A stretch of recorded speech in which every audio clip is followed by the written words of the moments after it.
Do you also see Navia and Clorand over there? They look like they might have run into some kind of trouble. Let's go check out what's going on!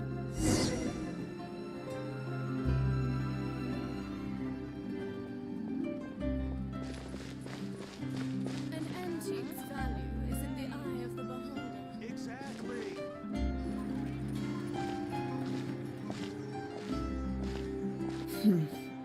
Still no dice?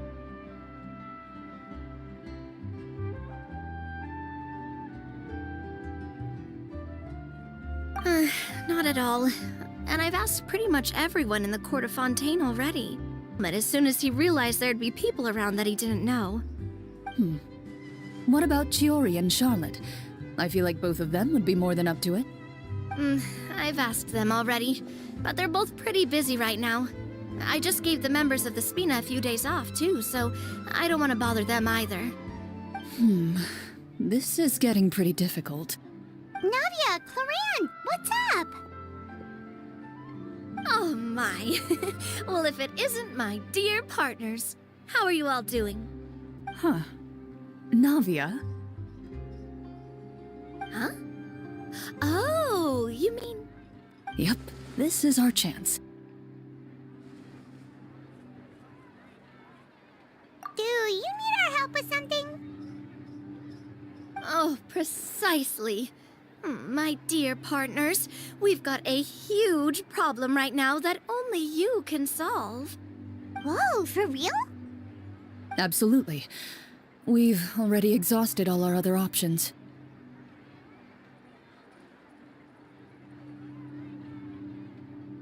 Traveler, Paimon, would you join us and play Marechaussee Hunter Judgment Day? Marechaussee what now? It's a new game script by the Tabletop Troupe, a local roleplay adventure club. Ever heard of the Tabletop Troupe? They put out games that allow you to participate in a story and roleplay characters with your friends. Oh, I've loved their stuff ever since I was a kid. That sounds super interesting! Clorand and I are both veteran members of the club. Recently, someone came up with a new script and was looking for people to help playtest it for them. And when they asked, of course I couldn't refuse. I mean, come on! A brand new script? Nobody has ever played it before. Generally speaking, scripts at that level of development have a lot of issues, but I think this one is pretty solid. The author obviously put a lot of work into the story, and the world building is also quite credible. Whoa. I know I was the one that handed you the script, but some of us haven't read it yet. No spoilers, please. Anyway, the script calls for a team of 4. Ah, yes. We're missing one final player right now. So, you're saying you'll help us out? I knew I could count on you, partner. Paimon and the Traveler are kind of a package deal. Is that okay? That's not a problem. I'll adjust the pace based on the actual number of players, and ensure that everyone has a good time. Well, Traveler, what do you think? Wanna play? Paimon will follow your lead. Well, that solves our problem. You have our thanks. Woohoo! I'll go grab the script manager from the club right away. The script manager? Didn't you just say that you gave Clorand the script? The club introduced a completely new kind of gameplay for the script. In this iteration, the Game Master's version of the script is incomplete. The script manager provides the next part of the script only after players have completed the current list of objectives. On top of that, in order to increase player immersion, the club has created some of the story's sets and scenes in real life. We'll only know where we should go once the script manager reveals the starting location. Wow, you're right. Whoever wrote this script really did put in a lot of work. And it's got a real healthy amount of suspense, right? I mean, even the GM doesn't know how the story will end. I look forward to experiencing it with you all. Why don't you go meet up with the others first? They should all be waiting at Chioria Boutique. I'll come over with the script manager as soon as I find them. Sounds good. Remember to always watch where you're going, and don't rush. You say that like I'm 6 years old or something. Let me think. What kind of character should I play this time? I just hope you'll pick up some useful skills this time. Oh, and stop trying to persuade every animal you come across.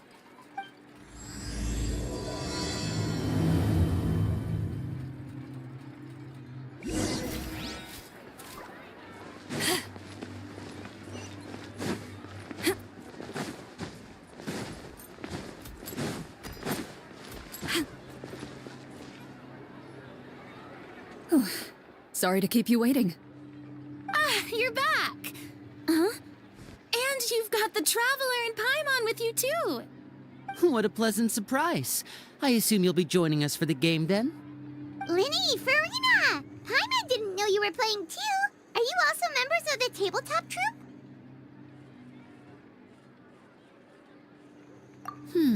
I'm more of a casual member, if anything. I haven't taken part in many formal club activities. Lynette Fremine and I play something similar at the Hotel Bouffe Tété sometimes, but I'm usually the GM. Still, I'm sure it'll be fun being a player for the first time. I'm looking forward to it. Well, I'm not a member of the club at all. Clarianne simply woke me up first thing this morning, said there was a good script worth experiencing, and asked if I wanted in. If you're interested, I can give you a referral. That should give you a 40% discount on membership fees. I think I'll wait to see how this experience plays out first, especially when it comes to the quality of the script. If it's sufficiently fun, then I'll join. Do you participate in a lot of tabletop troupe activities, Clarianne?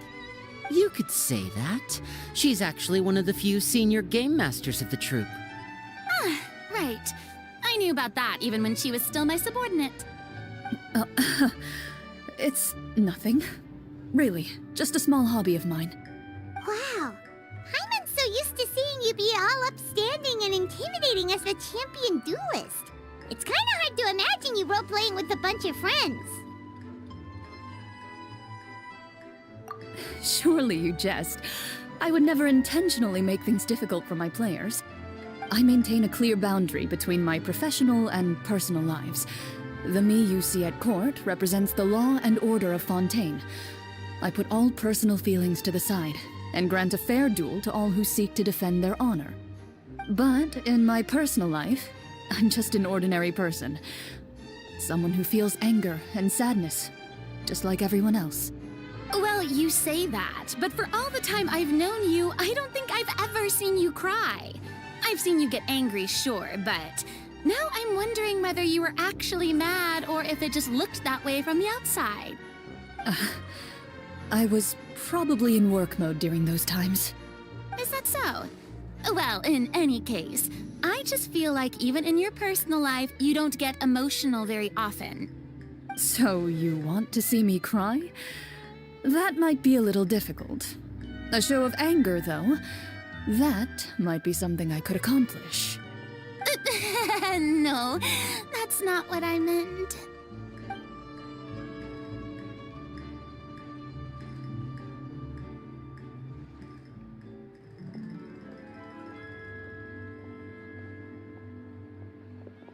Ah, I'm back! Here, allow me to introduce you to the script manager, Mr. Florian. Pleasure to meet you all. Hello. Wait, are you a champion duelist too, Mr. Florian? Oh, no. This is just the costume provided by the club. I occasionally play a few of the roles in my scripts. That sounds like a lot of work. It's nothing. It's the least we can do to give the players a more immersive experience. Anyway, allow me to give you a brief introduction of the script. This script was adapted from the real history of the Marechaussee Hunters. You all will play the role of hunters from a bygone era and resolve a series of events unfolding in the capital.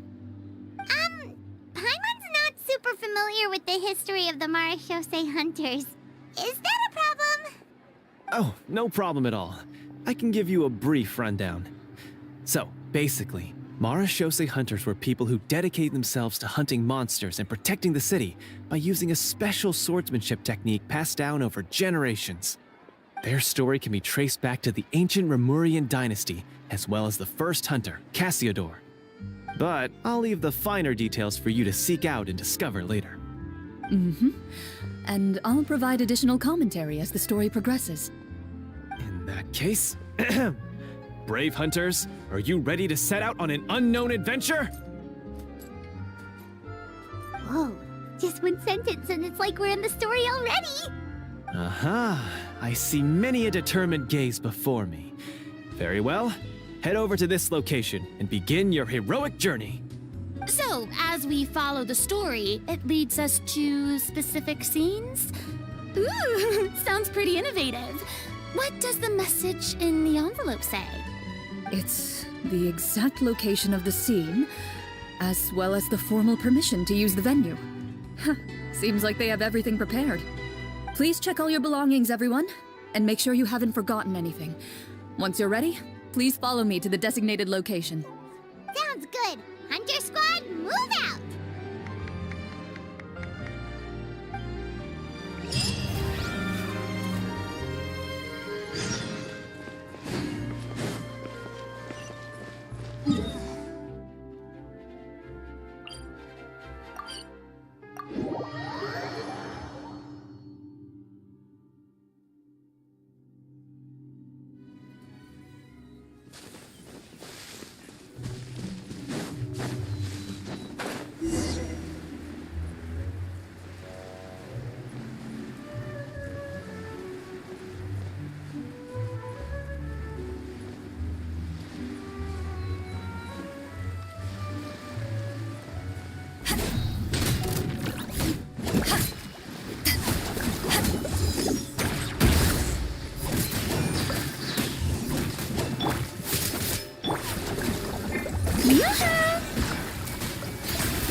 Scatter! Loaded.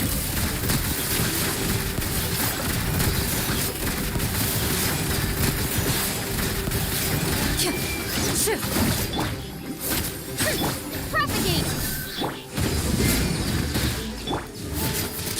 Into the shadows.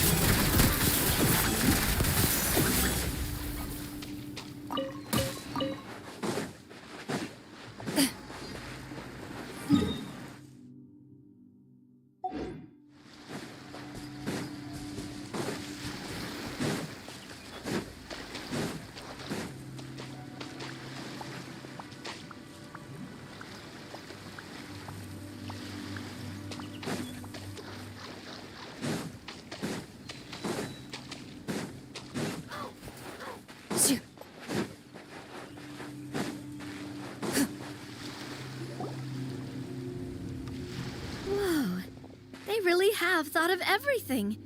Even the phaetometer is here and ready to go for us. The phaetometer.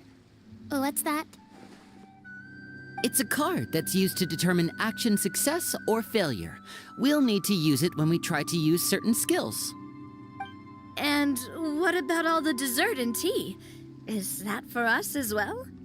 That's what the message said. Really? That's so nice. It feels just like a tea party with friends. Those snacks have Paimon's name written all over them!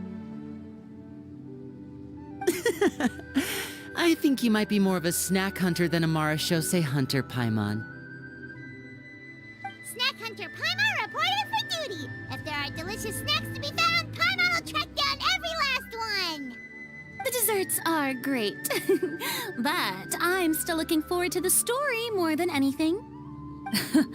Very fair. Then, let us begin. First, please pick up the blank character cards in front of you and write down your name and profession. You can find an abbreviated version of the rules printed on the back of your character card. If you have any questions, feel free to ask me. In this story, everyone is a Marashose hunter. To reflect this, the club has prepared a small badge for everyone. Ooh, nice! As hunters, you have proficiency in swordsmanship and fighting by default, so there's no need to allocate any additional skill points to those areas. Swordsmanship? So there's a fighting part to all of this?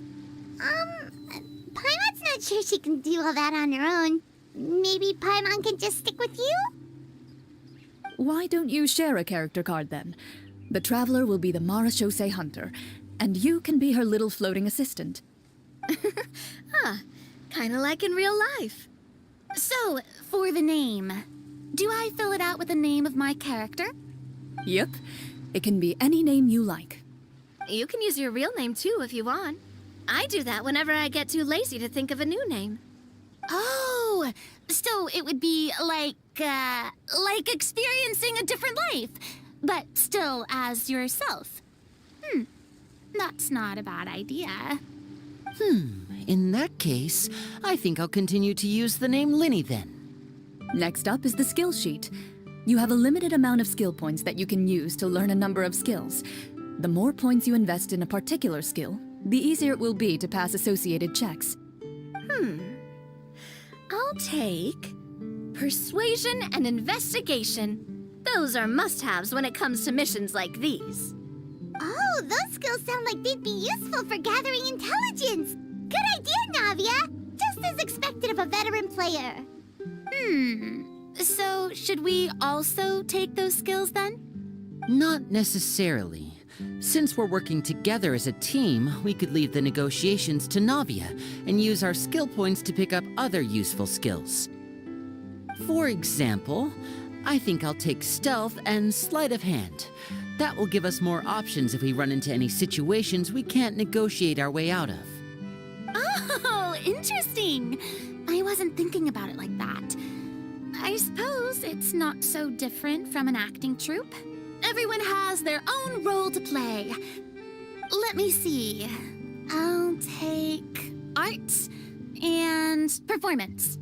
I'm not quite sure what use they'll be, but I'm not as knowledgeable about the other skills, and I'm not too confident I'd be able to roleplay them well. Well, that leaves us. What do you want to learn, Traveler?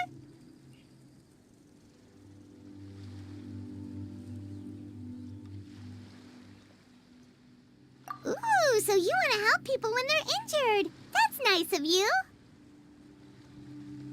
Oh, something that'll help you get a read on other people's thoughts. Sounds useful. So what do you think? Are you sure you want to learn these 2 skills? Let's see. Oh, looks like you each have enough points to choose one final skill. You've all picked such classic skills. It's fine to go a little bit out of the box, you know. Why do I get the feeling she's getting ready to cause trouble? For example, this one here. Summon. Doesn't it sound super mysterious and cool? Oh, I saw that one just now as well. The description says, this skill can be used under certain circumstances to summon characters or creatures that fit the script's world-building rules. The script's world-building rules, huh?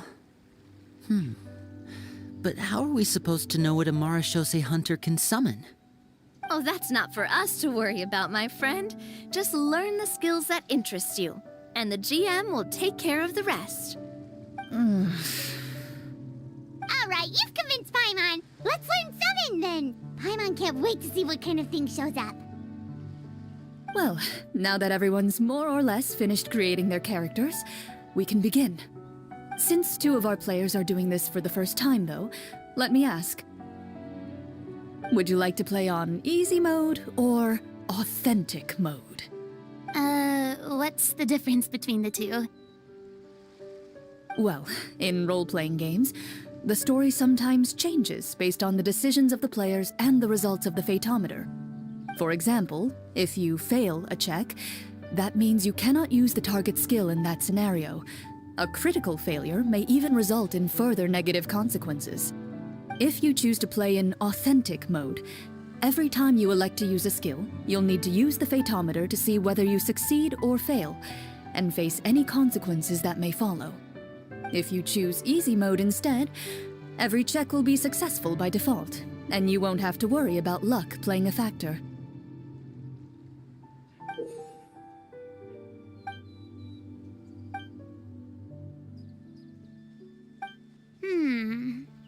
Given that I'd like to focus on the story, I suppose I should pick easy mode. I'd feel bad if I brought the team down by failing my checks. Huh? Oh, come on. Don't worry about that. RNG is the lifeblood of role-playing games. I'm going with authentic mode for sure. Never knowing what you might have to overcome. Ugh, doesn't that sound exciting? I'd rather be mentally prepared for what might happen. All right, then I'll mark down Farina for easy mode. All her checks will be successful by default. As usual, Navia and Linny will play on authentic mode. What about you, dear partner? How would you like to play? Are you sure? Trust me, you'll see the beauty of RNG. Honestly, I don't think Clorand would make things too difficult for us no matter what the Fatometer says. Isn't that right, Clorand? No promises. That wasn't super reassuring. Well, anyway, enough talk. Let's get started. I want to experience at least a good chunk of the story today. Speaking of the story, why is the beginning scene on a beach? Well, that's because... a long time ago, back when human civilization was still in its infancy, powerful demons and evil sorcerers ruled over the land. They created a host of monsters and sent them to slaughter all humans in existence. Soon, a group of human rebels banded together. With their swords raised, they swore to brave the darkness, and in doing so, subdue each and every monster that sought their destruction. They became known as the Marachose Hunters.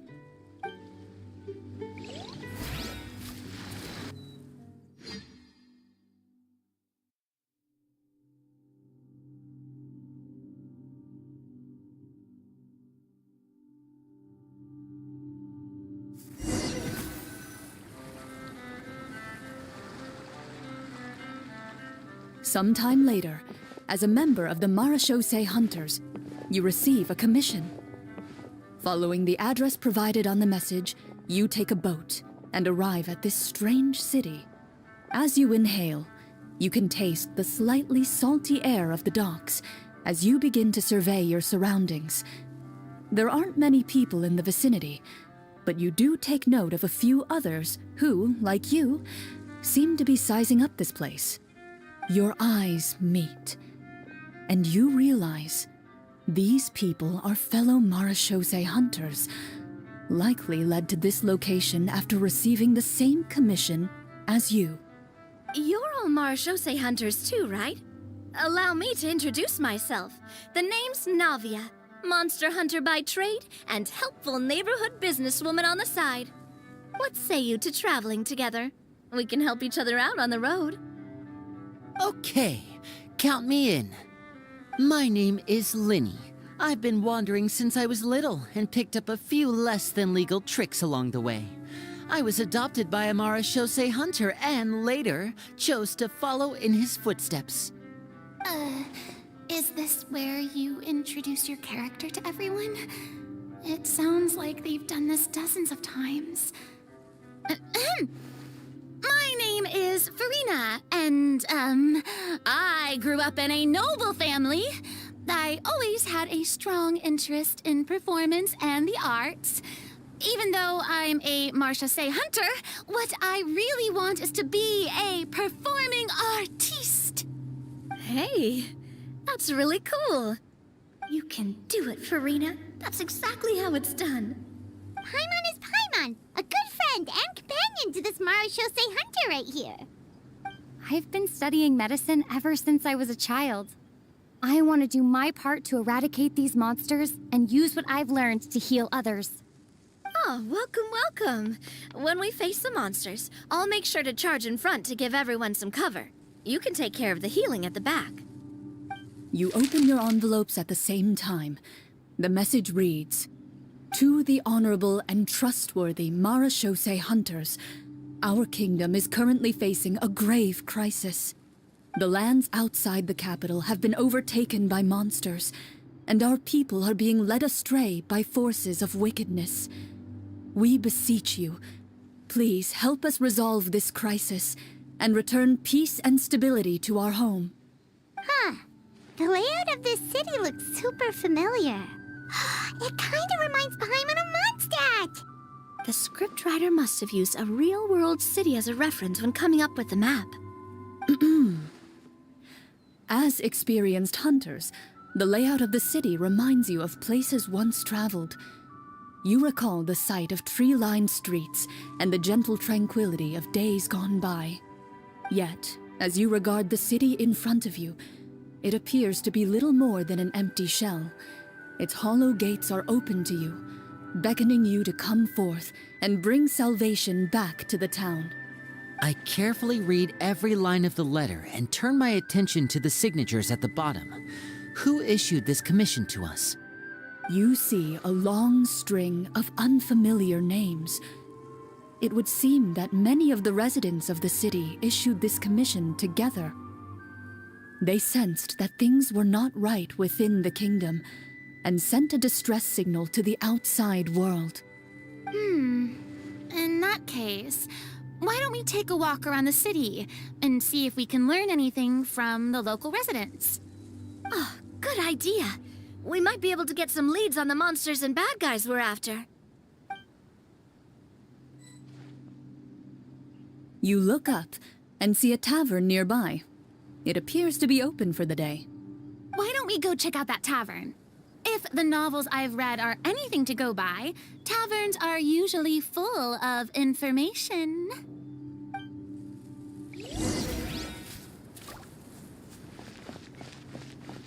As you approach the tavern, you find a plainly dressed woman standing nearby. She appears to be rather troubled about something.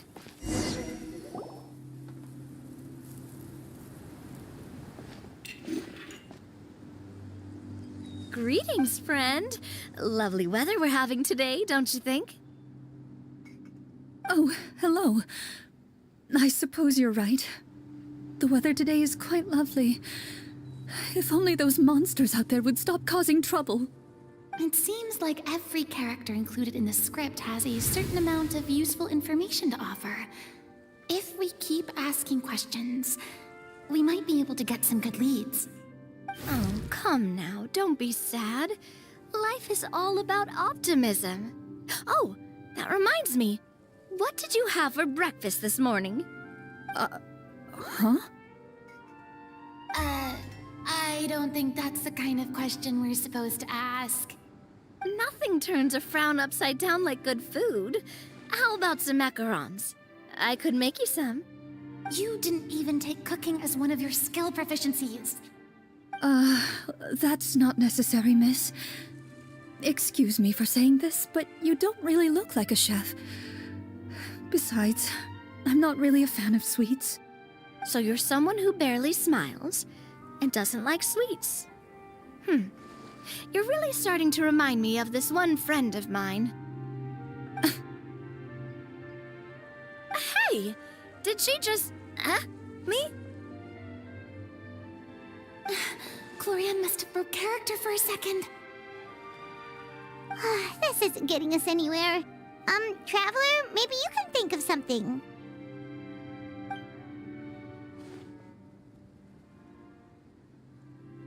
The results of insight checks aren't disclosed to the players, so I'll be the one consulting the phaetometer.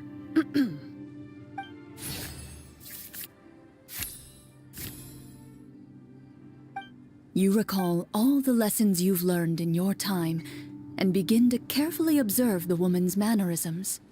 You notice that when she's quiet, she has an empty look in her eyes, as if her thoughts have drifted to a place far, far away.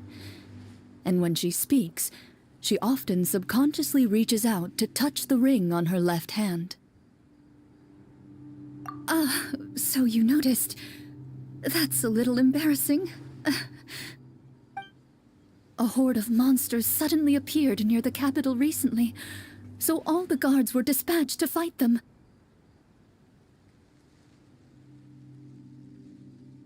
Do you remember when those monsters appeared?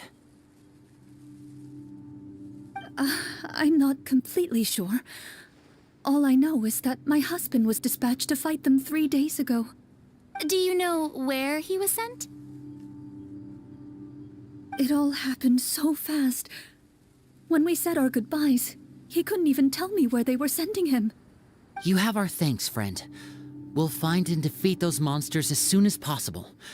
We sincerely hope your husband will be able to return to your side soon. Thank you. Don't worry. We'll find him. Just try to remain optimistic and wait for good news. We don't always get to choose what happens to us.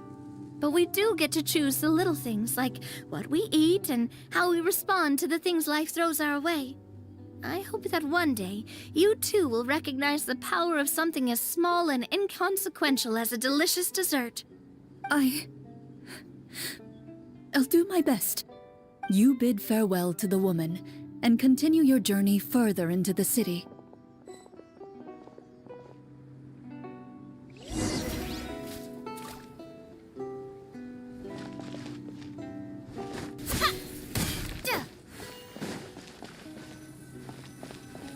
As you venture further into the city, the streets appear largely empty. An elderly woman walks past. You see her shake her head as she puts away her wrinkled wallet. A nearby merchant folds his arms and gives you a disdainful look. You get the impression that he's someone who has long gotten used to the sight before him.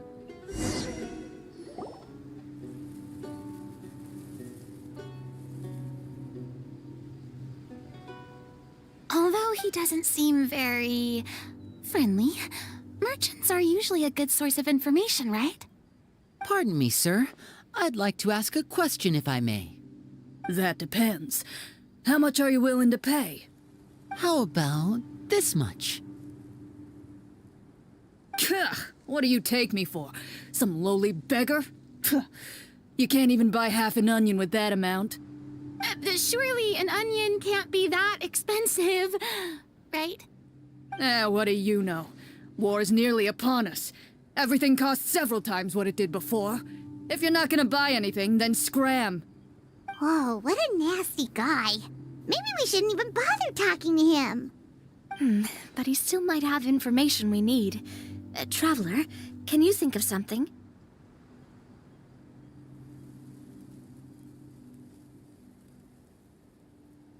Sir, we came to this city to solve the very problem you seem to be referring to. The war you mentioned, would it happen to be against the monsters outside the city? If you happen to be well informed and know a thing or two about what's going on, we'd appreciate it if you could share that information with us. After all, the sooner this problem gets resolved, the easier it will be for you to do your business.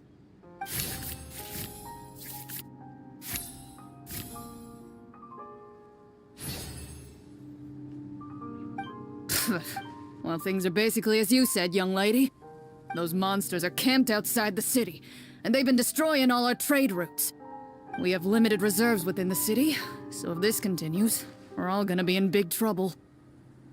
Wait, you're saying no one has put a plan in place to distribute supplies or maintain order? We could all starve and those nobles in the palace wouldn't even break a sweat. Who knows? Maybe they've been in cahoots with the monsters all along. That is concerning. All right. That's all the information you need, right? Off with you now. I've still got business to do. You know, if you smiled a little more, you'd definitely get more business. And I bet that would make your life just a little bit sweeter. I'm not saying it's guaranteed to work. It's just a tip.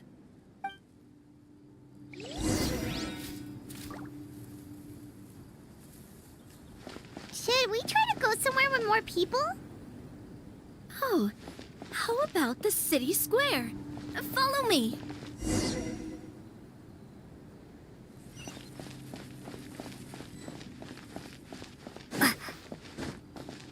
Before you lies the city's central square. You see a man with a slightly anxious look on his face, pacing back and forth, his head hanging low. He doesn't seem to notice your approach. Still immersed in his own thoughts, he shakes his head and lets out a long sigh. This guy seems promising enough. Maybe I can get some information out of him. Hello, sir. Is there anything I can do to help you? Wait, you're... I'm... Oh, dear goodness! You're a Marashose hunter! You recognize us? Ah, are you one of the people who wrote the commission letter? Yes, yes! Oh, I didn't expect you to actually come! Oh, what great news! The city is saved! What happened here? Alas, we once lived comfortable, carefree lives. This city used to be free of monsters. The first Marashose hunter, Casiodor, the Golden Hunter, he was the one who drove them back. However, monsters have once again surrounded the city. Perhaps the seal that kept them at bay has lost its power. Or perhaps an evil sorcerer has been meddling in our affairs. All I know for sure is that their return has stripped the city of any chance at peace.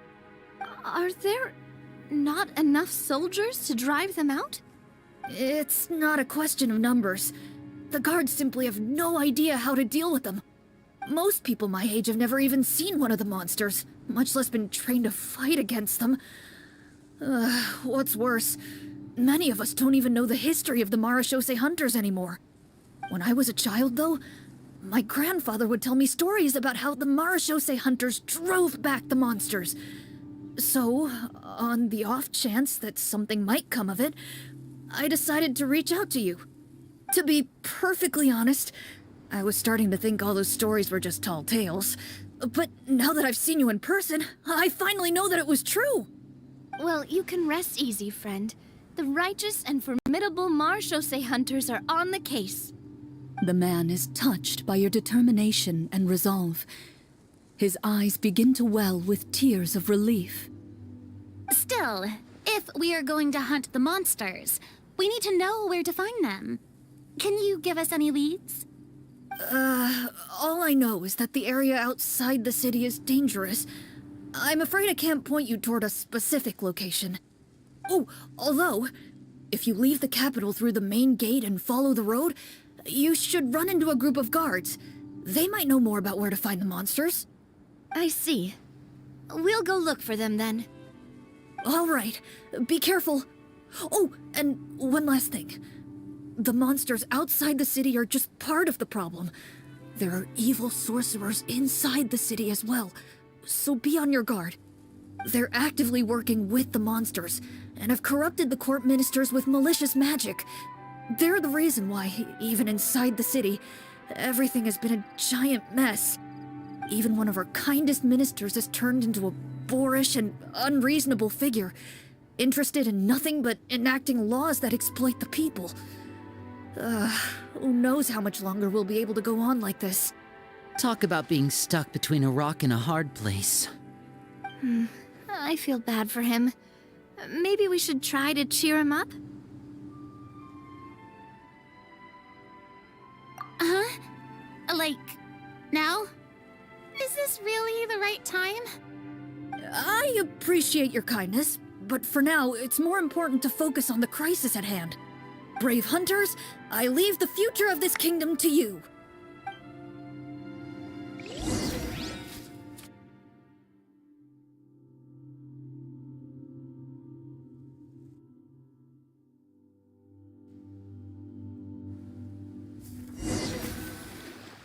If I understood correctly, there are currently 2 problems in the kingdom that need solving, right? Exactly. We need to defeat the monsters outside the city and take down the evil sorcerer stirring up trouble from within. But which problem should we tackle first? Well, this seems like a good moment for a break. Take some time and discuss what you want to do. Let me know when you've made your decision. I really didn't expect the people in the city to keep us at arm's length like that. I totally thought the hunters would be treated like heroes. Well, Clarence said the script took cues from the real history of Fontaine, right? Maybe the real-life Marashose hunters were also treated like that. I wouldn't say it's a perfect representation of history, but there are definitely some similarities. Would you like to hear more about it? Sure. As long as it doesn't spoil anything in the script. You've brought up bits and pieces of the hunter's history before, but it was all in passing. Paimon wants to know too! The hunters were super powerful, right? Were they all from a special line of supernatural beings or something? Kinda like the yokai in Inazuma? No. All Marashose hunters were ordinary mortal fighters. The only thing that set them apart were the special sword techniques passed down over the centuries. Huh? So you mean anyone could become a Marashose hunter? In theory, yes. All you would need to do is survive the rigorous training and master the swordsmanship techniques required to fight the monsters. Still, most people dropped out at the early stages, and others called it quits the minute they saw a monster in person. To become a hunter, you must be strong in both body and mind. What kind of monsters did the hunters fight exactly? Oh, and the evil sorcerer the script mentions. Did they exist in real life too? The land of Fontaine once played host to an ancient dynasty known as Remuria. After that dynasty fell, monsters began to appear, intent on obstructing humans from establishing a new social order. One of the ancient sorcerers of Remuria used his power to assemble a formidable army of golems. He sought to use that force to establish himself as king. Now wait a second. Don't tell me that guy was the inspiration for the evil sorcerer in the script. We still haven't found any in-game information on him yet. So, why don't you talk about someone else for now? Well, I wasn't planning on going into anything you might be able to find out in the game. But if you want me to talk about something else, then... How about Casiodor, the Golden Hunter? Or Egeria, the ex-Hydro Archon? Wait, but those people are all from a super long time ago. Where did you learn all this, Cloran? From my master. Huh. By master, you mean Miss Petronia? Someone you know? Absolutely. Miss Petronia and my father were good friends. Back in the day, she would often bring Clorand over to play, but then... Let's not get off topic. Anyway, back to what I was saying.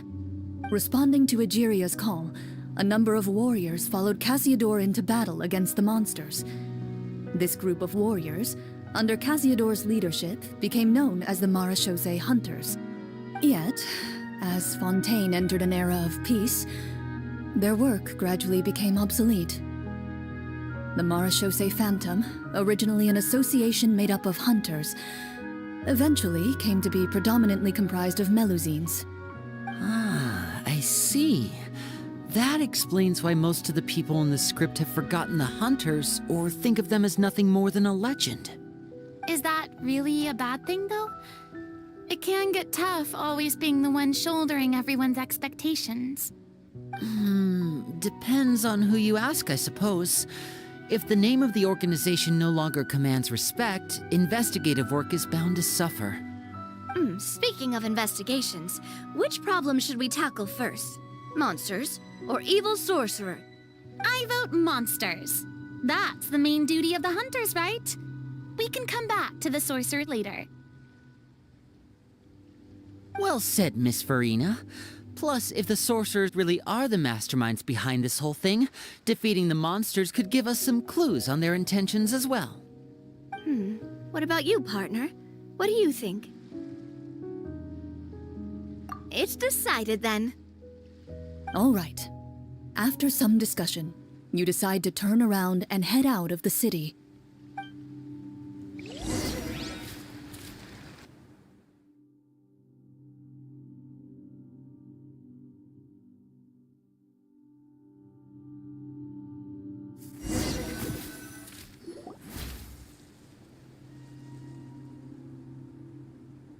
Let's take a look around, like that guy said.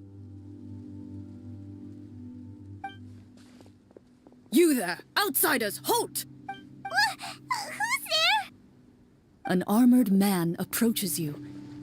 He has a tall, muscular build and a determined expression in his eyes. Just one look, and you can tell he's fought in his fair share of battles. Although he's trying his best to conceal his current state, his uneven gait and the sweat dripping down his forehead make it obvious that he's been wounded and is in serious pain. I'm the captain of the guard. I saw you sneaking around the city earlier, so I'll only ask this once. State your purpose, or it's off to the dungeons for the lot of you. Wow, it's been a while since someone's been this suspicious of us. I said talk, not whisper between yourselves. Have you ever heard of the Marchese Hunters? Marachose hunters? Ha! That fairy tale, you mean? What, you expect me to believe you're one of them?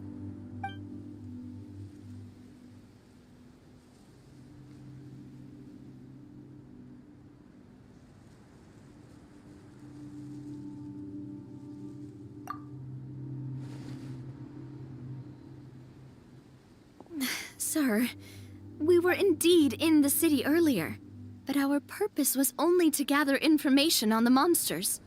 We're here to help the city and all the people within it.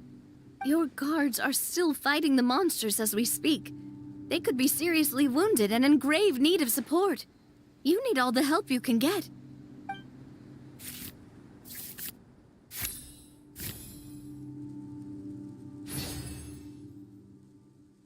The man regards you with doubt and concern. After a period of inner struggle, he lets out a long sigh and informs you of the locations where the monsters have appeared. Those monsters aren't easy to deal with, but if you insist on going, I won't stop you either. I just hope all the guards will be able to come back to their families alive. I wish you the best of luck.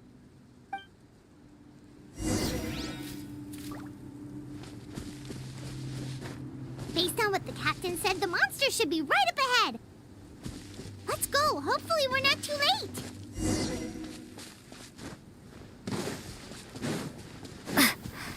As you approach the battlefield, you see numerous people lying by the side of the road. They appear to be dressed like guards. Their faces are filled with desperation and terror. Some are screaming and cursing in vain, as if still trying to banish the monstrosities they saw from their minds.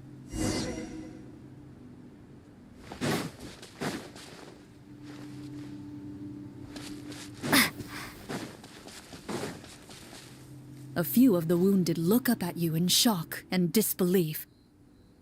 Quick, leave this place.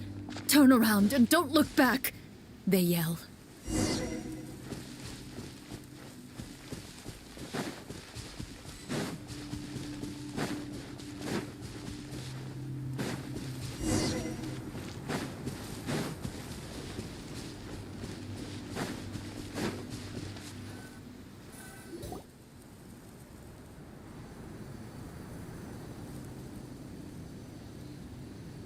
This is the place he mentioned, right? You see broken iron swords scattered all around you, and downed trees riddled with terrifying claw marks. All the signs point to one thing.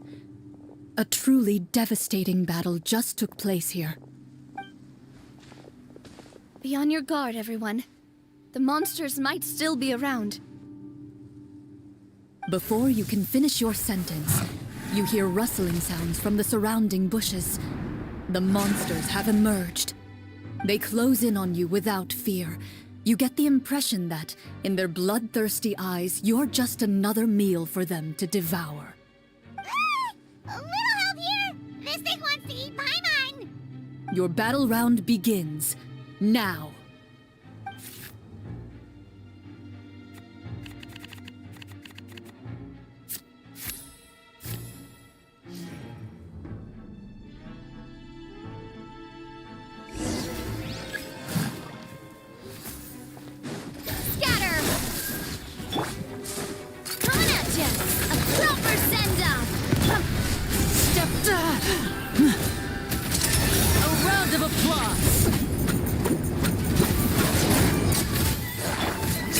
The next battle round begins now. Germinate! Now disappear!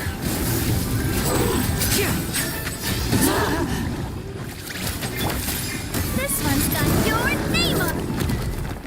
the monsters let out a terrifying roar of anger and resentment before dissipating into thin air. Ugh, thank goodness it's over. We're lucky the Marashose Hunter class came with all those preset skill points. Otherwise, we would have been in some real trouble. I never knew the photometer even determines the amount of damage you inflict. If you get unlucky, isn't it just game over right then and there? That's part of the fun. The uncertainty of fate is what gives these games their appeal. Just as you begin to celebrate your victory, a suspicious lump on the ground catches your attention. A suspicious lump? Wait, could it be the thing that appears after every battle? I walk up to it, crouch down, and begin to carefully examine it. I've still got my right glove on, so it should be fine for me to touch it, right? As you investigate the mound, you discover that the exposed portion appears to be made of wood. It was previously obscured by the large form of the monsters. With the monsters gone, the small protrusion now awaits your discovery, poking out of the ground like a shy flower bud. Whoa, it's a treasure chest!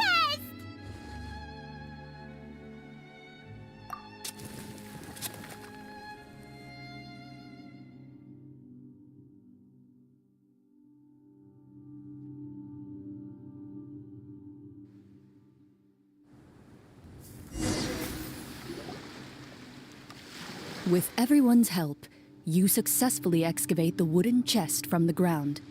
Even without opening it, you can tell from the mora and jewels scattered around the chest that it must contain quite the fortune. Makes sense. We worked hard for this. Let's open it and we can share what's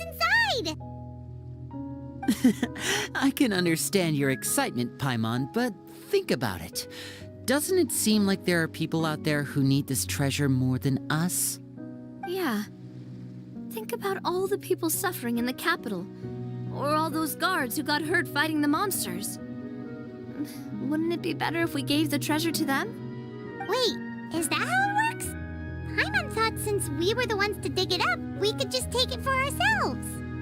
Well, let's put it this way. Any decision you make during a role-playing game can impact the future course of the story.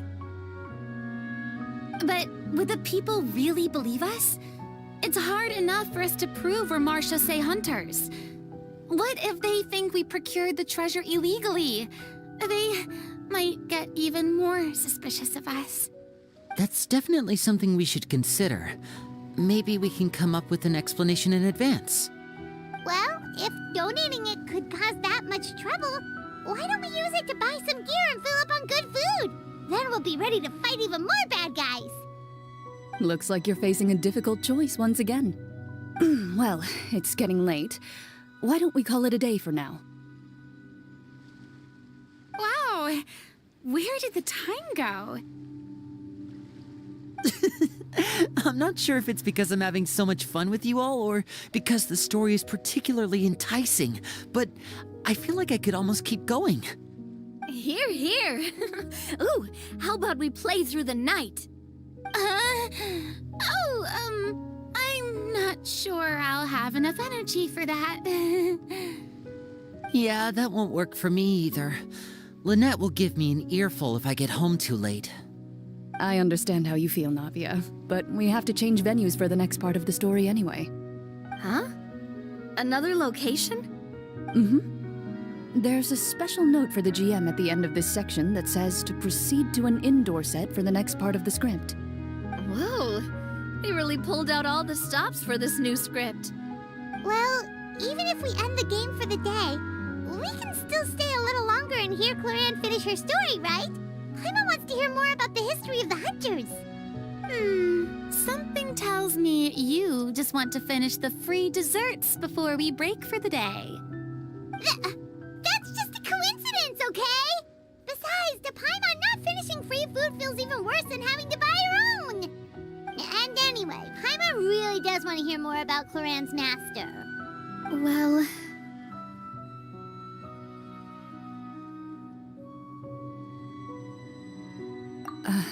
It's nothing. I appreciate the concern, but it's all in the past. It won't do any harm to share these things now.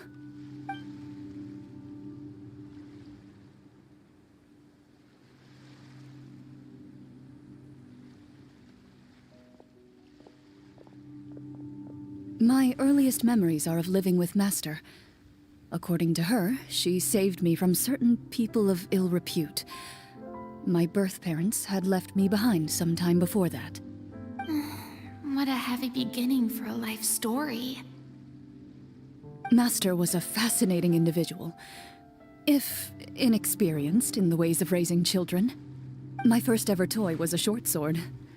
Although I suppose it wasn't so much a toy as something Master removed from her waist and handed to a noisy child in need of distraction. Oh, wait, so she handed an actual sword to a child? Isn't that dangerous? Did you hurt yourself? Of course I did. I cut my palm and bled quite a lot. But Master was not concerned. She just stood there and casually lectured me about it. See, that's what you get for not holding the sword properly, she told me. She then crouched down next to me and said, "Give me your hand. I'll teach you to bandage this wound. After that, it's time to learn how to truly hold a blade." Excuse me for asking this, Clorand, but how old were you exactly when all this happened? Probably around, 3, give or take. 3? Isn't that when most kids are still struggling to hold a fork? As I said, Master was rather inexperienced in the ways of raising children. She believed trial and error was the best way to teach a child what they're capable of. I'm not so sure this is a question of experience. I didn't see anything wrong with her ways at the time. And anyway, children don't get to choose how they're raised. Oh, she did bring me back a pet from Liyue once. It was a Geovishap hatchling. A Geovishap hatchling? For a pet? That seems even more dangerous. What she said was this: make sure to get along, you two. If you really can't agree on something, just settle it with a fight. Whoever loses is the real pet. And how old were you when this happened? 5. Well, did you win? No, I lost. So you're saying you actually became the Geovishap's pet? Yes, but only for a week. By the end of that week, I defeated it in combat, and we've shared a cordial relationship ever since. That really doesn't sound like the kind of childhood someone should have. Later on, I gradually understood that Master most likely didn't know any other way to raise a child. She was a marechaussee hunter, but I never heard her bring up her own parents. Thanks to her, I learned how to navigate the forest by the age of 6, and could hunt monsters in the wild by myself the year after that. Even though the training she subjected me to was strict, she always made sure to take me traveling when she had the time. We met many of her friends during those days. That was also how I met Mr. Callis and his family. I still remember the first time we met. You were too scared to join our picnic and hid behind Ms. Petronia the whole time. I still hadn't really met many children my age at that time, so I didn't know how to interact with others. After that, though, you started coming over a lot. You loved challenging people to shooting competitions, remember? I don't think many members of the Spina ever beat you in one of those.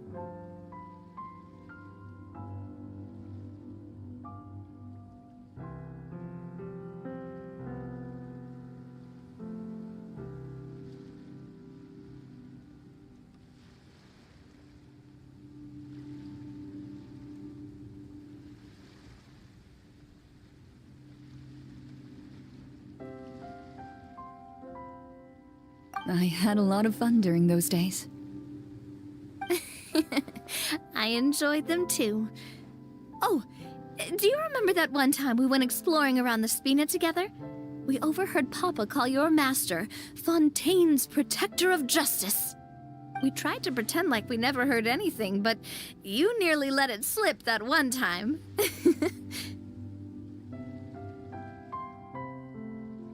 Protector of Justice? Oh, wait, you mean that vigilante hero from 20 years ago? The one who is always active at night? Yep, that would be her. She often would put on a black cloak and go out at night. I never knew where she went or what she was doing. Until, like Navia said, we overheard the truth from Mr. Callis that night. 20 years ago, huh? I still remember the guards leaving all kinds of witness reports about her on Nervalette's desk. My apologies. Oh, there's no need to apologize. You had nothing to do with it. And anyway, everything she did was for a good cause. Although, calling herself the protector of order was a bit much. Especially when she deliberately operated outside the law. Huh? When did the Protector of Justice become the Protector of Order? Oh, she had a bunch of code names. I heard she would just come up with a name on the spot whenever she was asked. Later on, she probably got sick of answering those questions and decided to stick to just two. The Protector of Justice and the Protector of Order. That sounds like her, all right. I bet she forgot which of the two she'd use by the time she got back each night. Well, she certainly sounds like a fascinating individual. With her strong sense of justice, it's no surprise her student followed in her footsteps. It's true. I always wanted to become like her. Someone powerful, independent, and with a strong sense of conviction. But...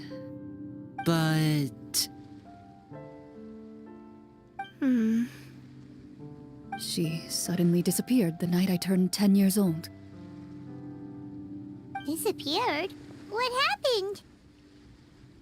I have no idea. She didn't even leave a note. I was never able to find out where she went. That night, I was celebrating my birthday at Navia's house. But Master never came to pick me up. When I returned home on my own, it was to an empty house. When she still didn't appear after a few days, I went to Mr. Callis's house to ask about her whereabouts. But he only shook his head. Papa probably didn't know either. I know he sent a few people to investigate the matter in secret, but they never found any credible leads. Don't worry, I understand. To be perfectly honest, given Master's personality and way of doing things, it all made a lot of sense. If I had to guess, I'd say she probably used it as an opportunity to force me to become independent. Just like how, when a litter of kittens reaches a certain age, the mother willingly leaves them behind. Were you upset, Clorinde?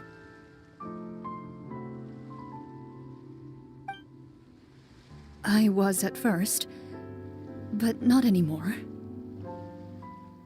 I don't believe Master would suddenly disappear for no reason. There must have been something she just had to do. Well, despite everything, you still managed to follow in her footsteps and become the greatest champion duelist in all of Fontaine. You're practically a living symbol of law and justice. I suspect my position would be far too by the books for her. Master always did whatever she pleased. But you're right. I suppose I do take after her in some ways. Who knew Clorinde had such an interesting past? I never had the chance to ask her about it before. And I wonder, if Clorinde's master were the champion duelist back then, would that duel against Mr. Callis have gone differently? Oh no. Judging by the atmosphere, Clorinde and Navia are probably thinking something similar. The mood just got super awkward all of a sudden. Well, anyway. Would you look at the time? It's getting dark, so we should probably call it a day for real this time. If we keep talking like this, we really will be here all night. I had a great time today, Miss Clorinde. Thank you for being our GM. Anytime. The script was good, but I've got to say, your childhood stories were even better. Hey, you should tell us more about that fight against the Geo-Bishop sometime. Maybe your master was onto something. You could be right. What does she mean, onto something? I certainly don't know any 5-year-olds who want to fight a bishop in their spare time. Guess I'll head back as well. I need to save my energy if I want to continue enjoying the story tomorrow. You're that excited to hear about my fight with the bishop? I was talking about the script.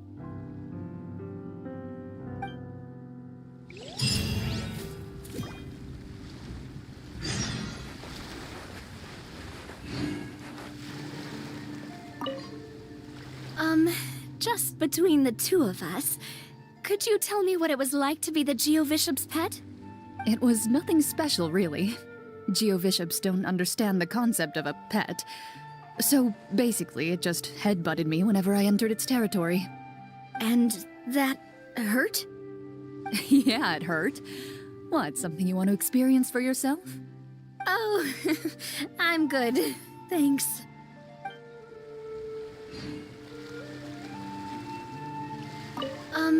Just between the two of us, could you tell me what it was like to be the Geovishop's pet? It was nothing special, really. Geovishops don't understand the concept of a pet. So basically, it just headbutted me whenever I entered its territory. And that hurt? Yeah, it hurt.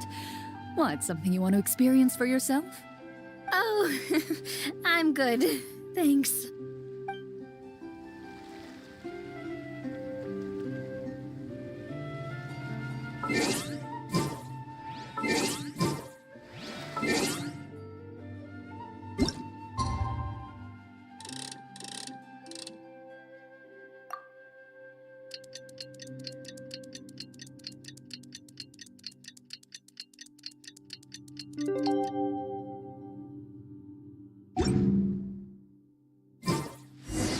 Let's go meet up with the group. Paimon's really looking forward to today's story.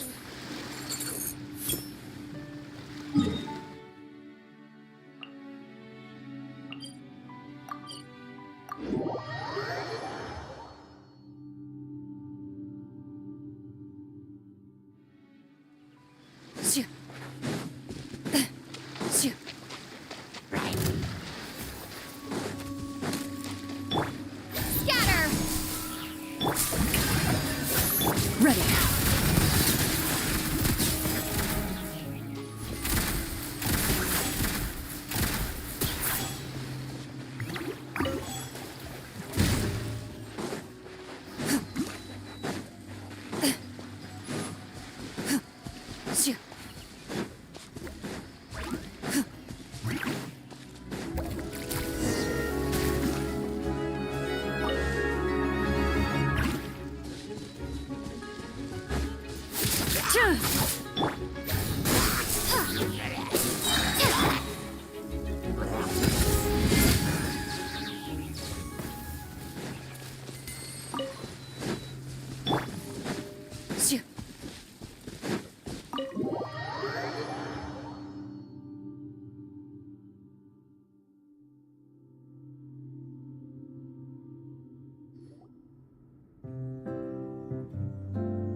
Looks like everyone's here.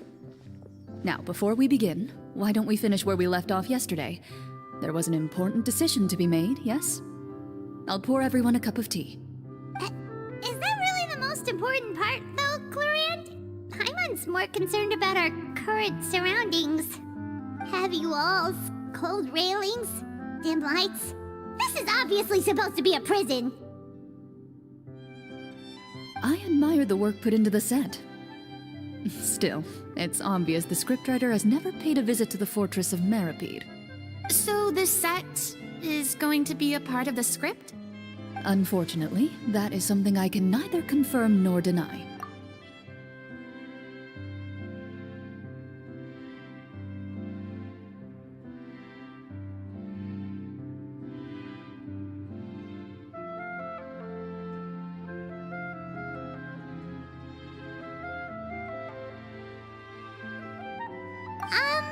Anyone think Clorand's smile is starting to look kinda scary? Well, whatever happens, we'll just have to push on. But first, we should really figure out what to do with this treasure. If we're worried about arousing suspicion because of our identity, Why don't we give ourselves a different name, just like Cloran's master did? Yeah, it might be better to keep a low profile.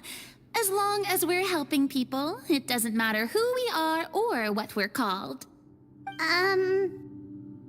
Staring at me won't get you anywhere. Or did you want some more tea?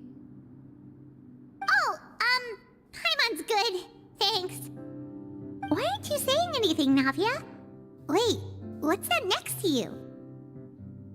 Oh, this is the short sword Cloran mentioned last night. I found it. Huh. I'm surprised you managed to track it down after all this time.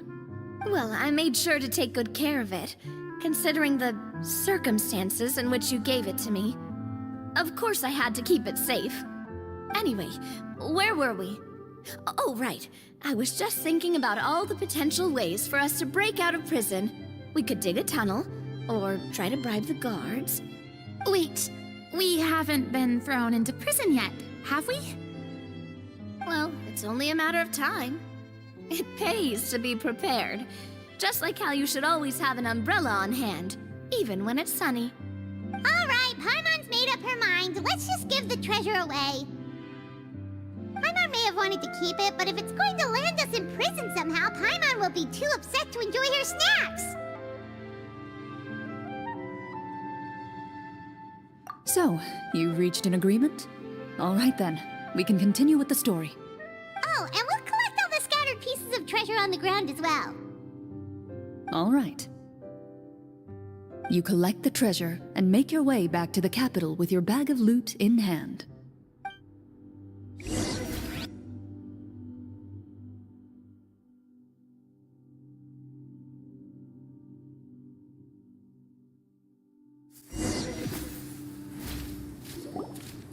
The city is still shrouded in a gloomy, oppressive atmosphere, but your spirits are surprisingly high. In places where sunlight struggles to reach, you generously share your wealth with the children, the elderly, and the poor in urgent need of help. Thank you, kind soul. The elderly woman's look of gratitude follows you as you walk away, her eyes never leaving your back until you move entirely out of sight. However, there's still quite a bit of Mora remaining. It appears you haven't made much progress. She's probably trying to tell us to speed this up. We need to hurry up so we can address the sorcerer problem. Should we go find that man again at the square? He seemed like a pretty responsible guy. I'm sure he knows the people here far better than us. Oh, good idea! Just as you start to make way to the square, intent on finding the man again, there's a voice.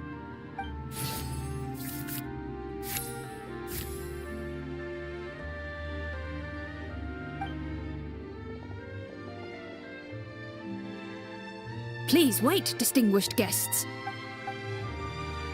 Several strange guards suddenly call out to you. They run forward to meet you and proceed to politely pay their respects. Greetings, gentlemen. Are we being invited for afternoon tea? Surely you jest, my lady. That would not be our place. It is His Excellency the King who requests to meet with you. Please come with us.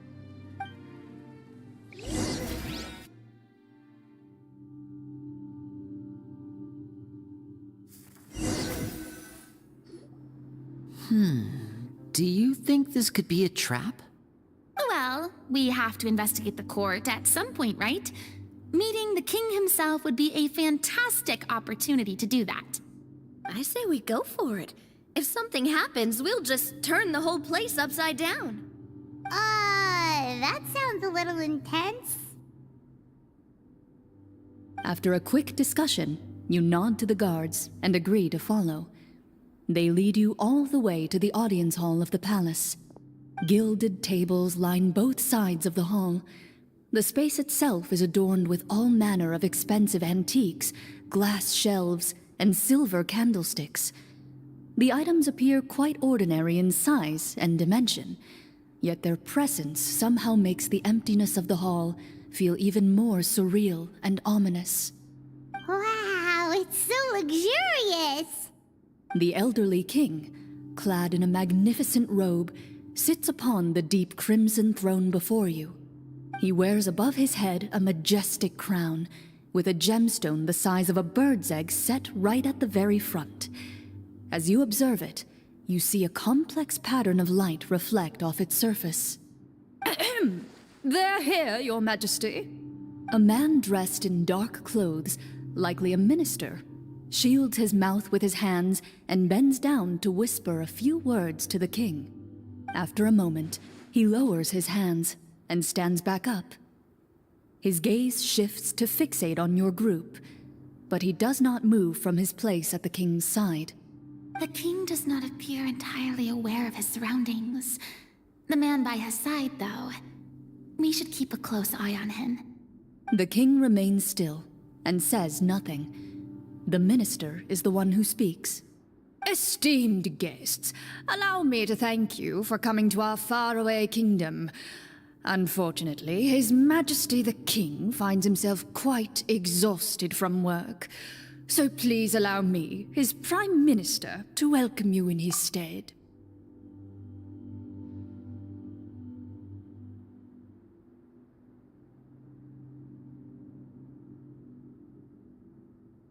I've heard tell that your group, the Marechaussee Hunters, used your exceptional ability with the sword to repel the monsters near the capital. Such a great deed deserves to be rewarded. However, seeing that I was not fortunate enough to observe such a feat with my own eyes, you'll forgive me for seeking to verify the truth by speaking to you myself. Well, we've got nothing to hide. You brought us here to talk, right? So we'll just explain what happened.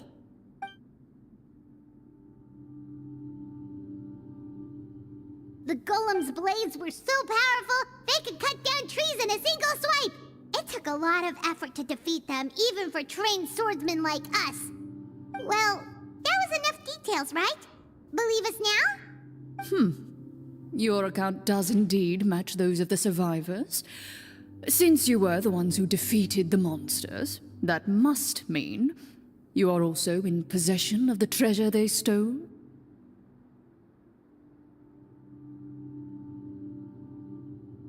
Well, we did take the treasure, but... How did he know about the treasure? Then I must ask that you return it at once. It belongs to the kingdom. Wait, but didn't you just say that our great deed deserved a reward? Shouldn't the treasure be considered a part of that? Yes, that was indeed what I said. But you seem to have forgotten a very important distinction. Only that which is freely given by the king can be considered a reward. Taking the rightful wealth of a kingdom without said permission, on the other hand, is a crime. But that's completely unreasonable. Yeah, that makes no sense! If it weren't for us, the treasure would still be buried underground somewhere! Maybe so, yet the fact remains. You tried to dispose of the treasure without reporting it to the court and without receiving permission, yes? What, no answer? Surely you're not insinuating that you, a group of legendary Marechaussee hunters, sought to take the treasure for yourselves? Well, what about the king? Is he just gonna let this guy talk for him the whole time? Clad in his magnificent robe, the king remains seated, with his hands resting on either side of the throne. His posture is rigid and unmoving. He stares forward with an empty look in his eyes, completely unmoved by the events before him. From the look of things, could the Prime Minister be the evil sorcerer? Or could both the King and the Prime Minister have fallen under the evil sorcerer's control? I would like to observe the number of guards stationed in the hall. The guards in the palace appear fully armed, their expressions solemn. Sensing the tense atmosphere in the room, they stand at the ready, each with a hand placed upon the hilt of their sword, as if prepared to draw their weapons and surround you at a moment's notice. Well, there goes my plan to turn the whole place upside down, I guess. It appears we've been visited by nothing more than a group of ill-intentioned imposters. What a pity. Guards, take them away and throw them in the dungeons. Before I decide your fate, however, I must first determine whether you have any accomplices outside the court. Can't we try to slip away? Or maybe start some kind of riot? But if we try to fight the guards right now... Don't worry. At least we figured out who's behind all this. Let's just play it by ear. If you're scared, Paimon, just hold my hand. Aw, thanks, you guys. You allow yourself to be led away by guards surrounding you on both sides. It's only when you begin to feel drops of water falling from the dungeon ceiling and smell the stench of death and decay all around you that you finally realize you've stepped into a completely different world. Stay here, and don't try anything funny. The guards lock the cell door and leave without looking back. Wait, sir!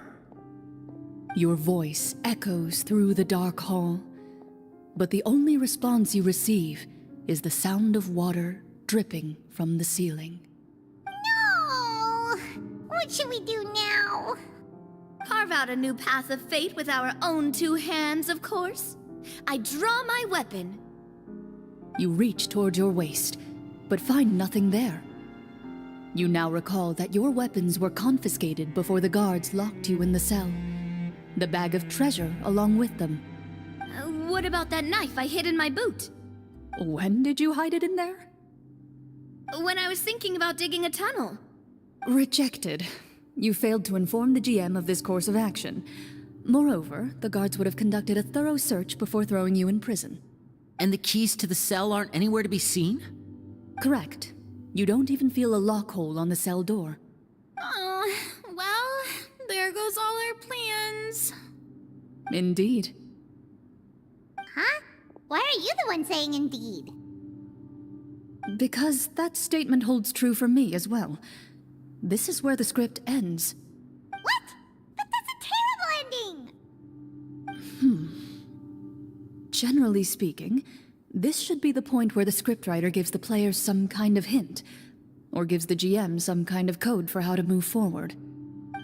I mean, maybe they just really wanted us to be immersed in the feeling of being in prison? Like, they'll only show us the way out once we've grown truly and utterly desperate? That is a possibility. If only there were desserts and tea in real prison. Oh, wait, guess that's kind of how the Fortress of Meripede works if you're lucky. Oh, before I forget, Navia, the short sword you had with you earlier. I took a closer look, and the craftsmanship doesn't appear to resemble anything from this era. If I remember correctly, that style was last in vogue several hundred years ago. Wait, Cloran said that sword used to belong to her master, right? Does that mean her master has been alive that long? I doubt it. The way she went about things often made her seem childish more than anything. I'd say the sword was most likely an heirloom passed down over time. Hang on. A precious heirloom passed down to you by your master. And you gave it to me just like that? You weren't worried I might lose it? Master left many things to me when she disappeared. There was the sword, an old key, and a good amount of junk she probably just didn't want to take with her. I gave you the sword back then, because I didn't want our friendship to end. Wait, when did this happen exactly? After the duel. Between Mr. Callis and myself. Before that, Clorand would have meals with us and even stay over at the Spina some days. She was on great terms with Papa as well. After the duel, though, there was a period of time where we simply didn't know how to face each other. She entrusted this sword to me, and never came back. We were both sad, and conflicted, and totally overthinking everything as a result. Whenever I looked at this sword, I couldn't help but wonder. If Miss Petronia had never introduced us to each other at that picnic, maybe part of the sadness I was feeling could have been avoided. Back then, it felt like I hadn't just lost a father, but a close friend as well. No one can change the past. The most important thing is that you two found your way back to each other and can enjoy things like this together. Yep, you're right. I'm sorry, you two. I didn't mean to bring up any sad memories. Think nothing of it. No one here is at fault.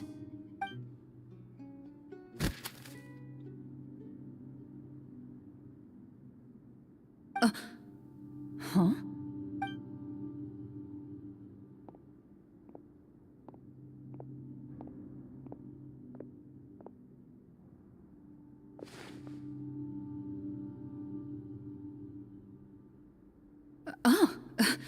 Looks like the next part of our script is here. Perfect timing. The situation was really starting to get desperate. And not just because of the prison thing.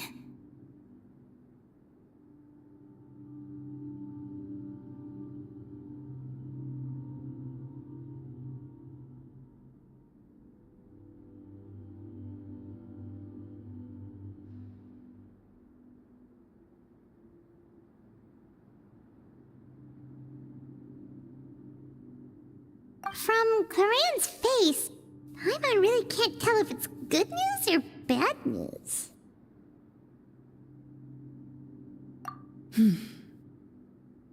Water continues to drip from the ceiling. In this lightless dungeon, you lack a reliable way to tell how much time has passed.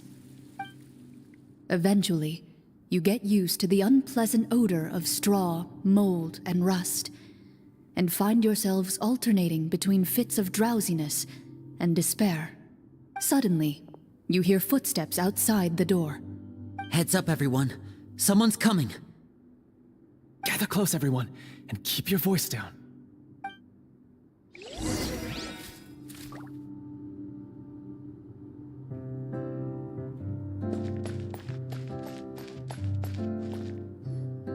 Who are you? I work as a guard in these dungeons, but my true identity is the same as your own.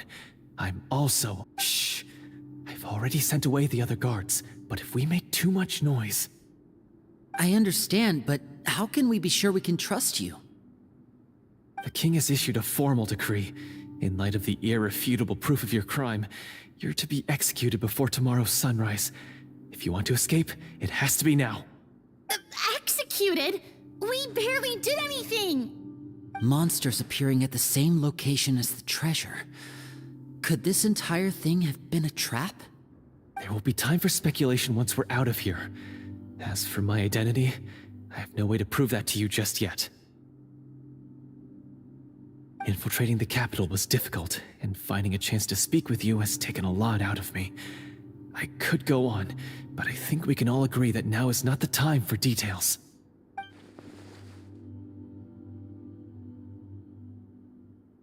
Have you seen our weapons anywhere, sir?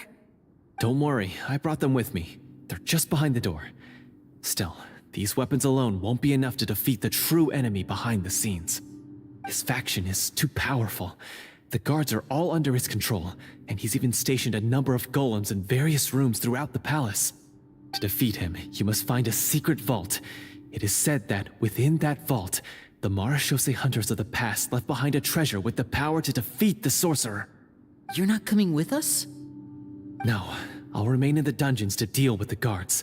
I'll try my best to distract them so they don't go after you. As long as my identity is not revealed, I'll be able to aid you when the final battle comes. In that case, please stay safe. Thank you for your concern. I will do my utmost. As for the location of the vault, here, this map should lead you there.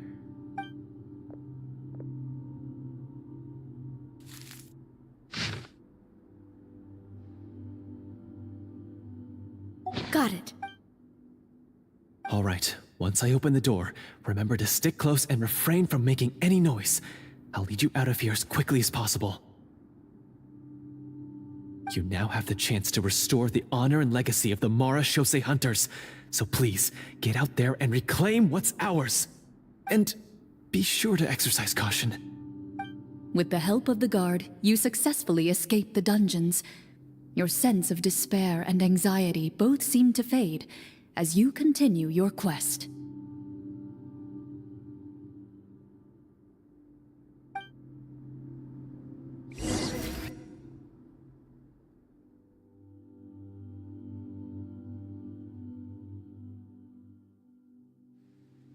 Wait, we didn't get to use our skills at all while we were in prison. Who knows when we're gonna get the chance to use that cool summon spell? That is a pity, but we can only continue to move forward.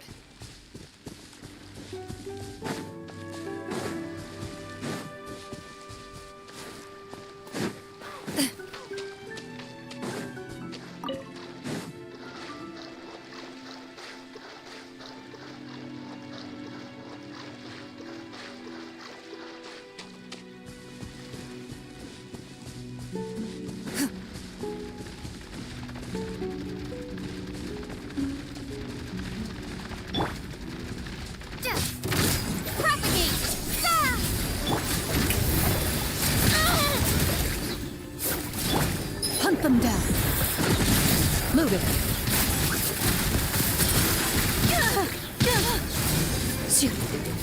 What a disgrace. Let my name echo in Stop that! Into the shadows.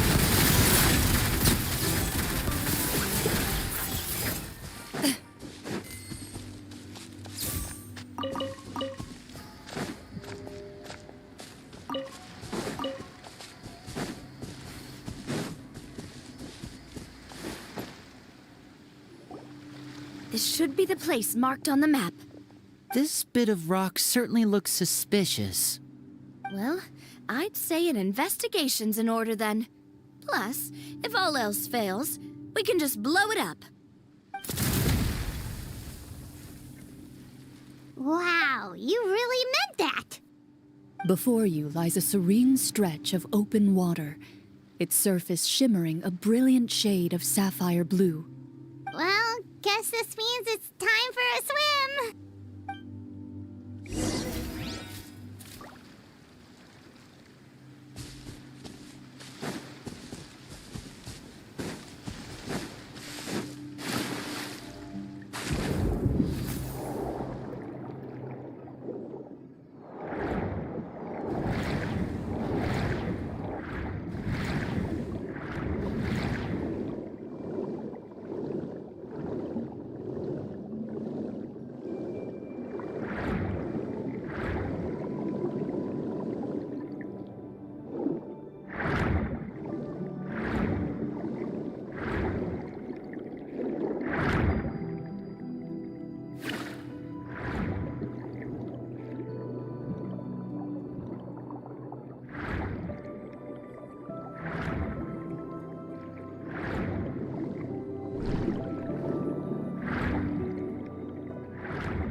What's the matter?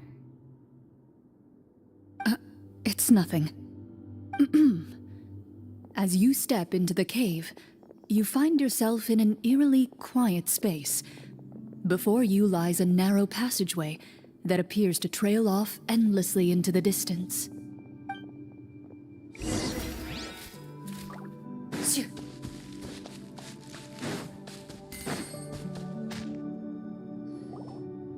Wow, this must be where the treasure is hidden. But this door is blocking our way in. It almost looks like it's been here for quite some time. I've got to hand it to the tabletop troupe. They really went all out with the props. Huh. What have we got down here? A kind of mechanism connected to the door? Ah, it looks like we might have to arrange it into a certain pattern. A pattern on a stone door. That's something Master mentioned before. Is something wrong, Clarant? After a long, difficult journey, you finally arrive at the location indicated by your map. It appears to be an ancient site of some sort, where treasure likely awaits. Your surroundings are exceedingly quiet and serene, as if the secret that slumbers here has never once been disturbed. If you listen closely, you can almost convince yourself you can hear the sound of its calm, gentle breathing. That description makes Paimon feel kinda bad for disturbing this place. We're doing this for the sake of the people, to free them from the evil sorcerer. I say it's time for this treasure to once again see the light of day. Linny's right. We need to keep going. The future of the kingdom depends on it. The next part of the story requires us to solve the puzzle, right? Let's start exploring the area. Yes, that should be fine. Something feels off about all this. Guess I'll just have to improvise.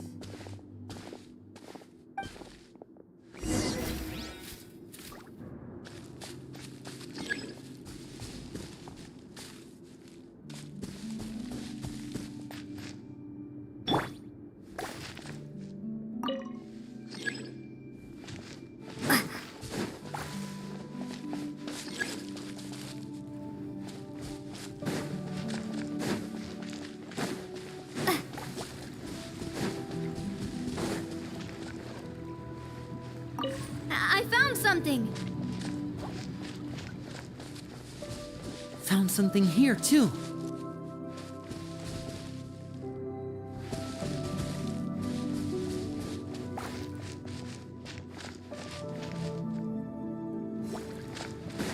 Same here.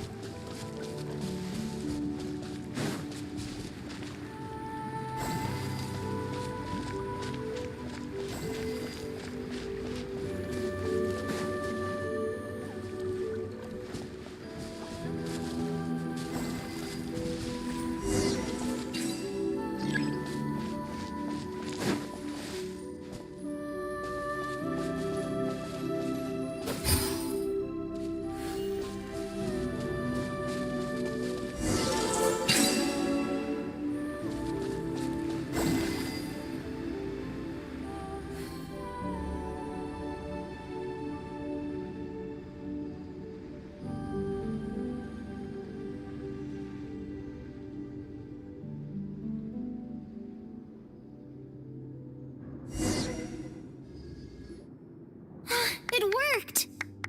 Something just appeared. Some kind of new mechanism, maybe? By solving the puzzles, you prove yourselves worthy of inheriting the secrets of the past. At the end of each puzzle, you're rewarded with With? a key. Oh, it must be the key to the big door. This is one of the Marechaussee Hunter keys that are passed down from generation to generation. It looks just like the one Master passed down to me. It is said that 4 keys in total are required to form the final, complete key. And it seems like we just collected 3 of them. That must mean Huh? What's wrong? You hear a few strange noises.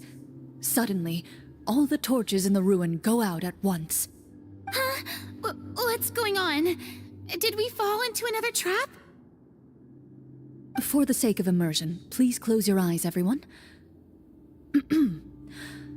Without the torches, the space is now completely dark, and you cannot see anything.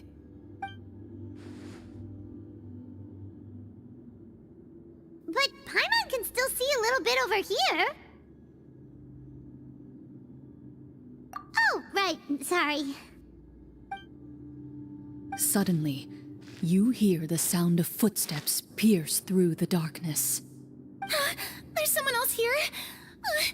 Oh, this is so unsettling. I can't see anything.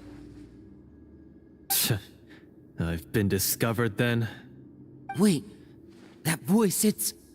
You recognize the voice as belonging to the guard who led you to this place.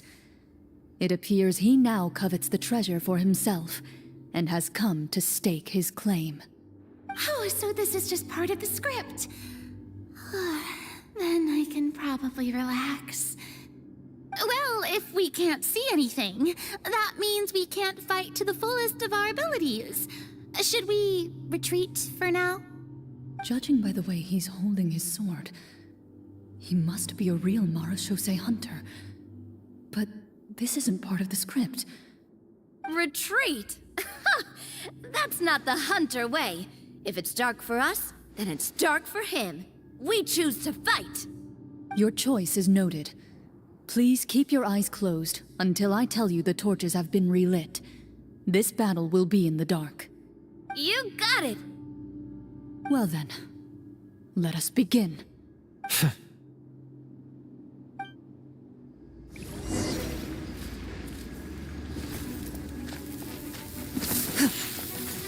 Ready. Time to testify. I'd like to try to hit him with my sword. Is he still standing? Goodness, he sure Is it over? Can we open our eyes now? The enemy is strong and relentless, but the battle is nearing its end. The torches have not been relit. What about now? Final strike. Ha!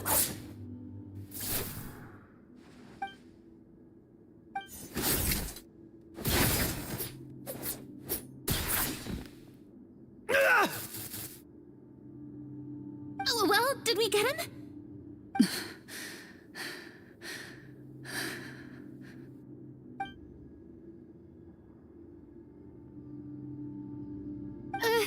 Glorian?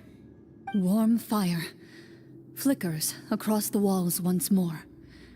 Your vision is now clear. In an impressive display of courage, the four of you successfully defeat the uninvited guest. That look in his eyes. It's like he became an entirely different person as soon as I defeated him. Huh? Mr. Florian? Oh, wait. We're supposed to be role-playing. I should stay in character. Speak your name, guard.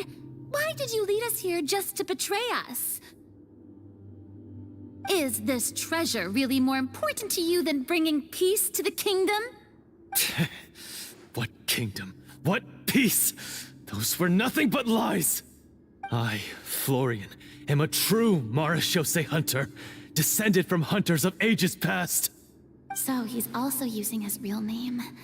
Or, wait, was that the name of his character from the very beginning? Then I'm even more confused. If you truly are a Marashose hunter, shouldn't you want to help us just like you said before? Shouldn't we fight together for the sake of the people? What do you know? In this day and age, there's no glory to be had as a Marashose hunter. What's that supposed to mean? My skills were passed down to me by my father. We lived a life of obscurity in the remote wilderness. Still, he devoted everything he had to being a Marashose hunter. And what did he get in return? A life of poverty and pain. In a world that forgot all about him. When he died, not a single person came to mourn his passing. The Marashose hunters were the ones who saved this city. We're heroes. We deserved more recognition and respect than this. Is he talking about how no one in the capital seems to remember the hunters and their legacy? I didn't expect the script to contain this level of social criticism. So that's why you want to take the treasure for yourself? You feel like you're owed fame and wealth? If you already knew where the treasure was located, why didn't you just come down here and take it? Because I still needed the final key. Only a true Marashose hunter is capable of passing through this final door. As someone who sought to hurt others for his own gain, Florian lost that right long ago. Okay, but what is this treasure anyway? We've got all the keys, right? So can we just go in and take a look? You're sure you want to go in? We've been talking about it for so long. Of course we want to see what's inside. And we've already defeated Florian, right? So he won't try to take it from us anymore. Pesky brats. Watch yourself. Then let's open the door together. All right. Your choice of action is confirmed.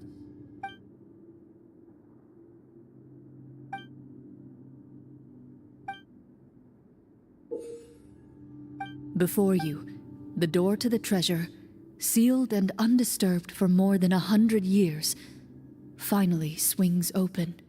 You hear the shrill wail of the door hinge as it rotates for the first time after years of disuse, almost like a sleeping giant letting out an extended yawn.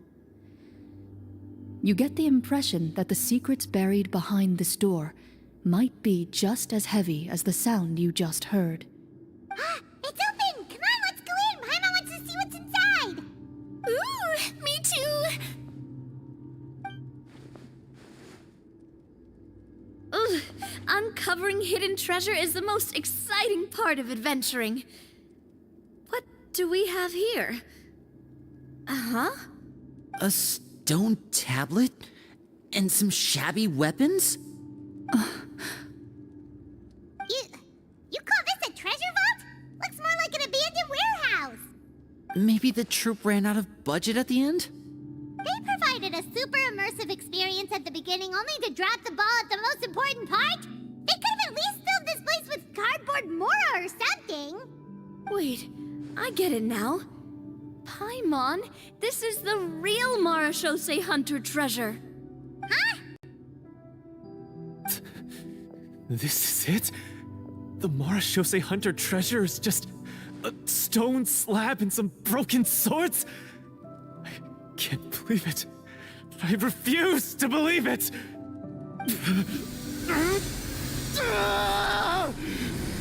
Whoa, are you okay? The Marashose hunter before you appears to suffer a serious mental breakdown. He needs to leave the room for a moment to collect himself. One of you seems to understand the significance of the treasure already. If the rest of you wish to follow suit, you may remain here in the meantime and explore your surroundings.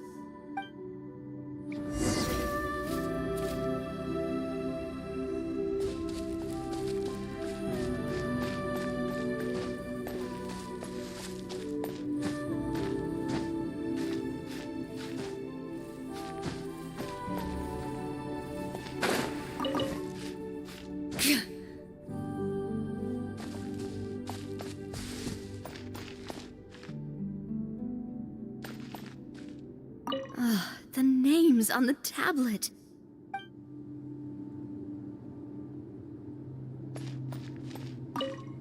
The old and broken weapons.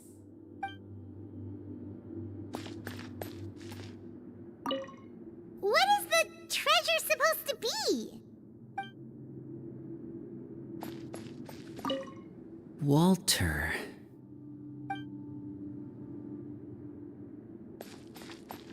What is the treasure supposed to be?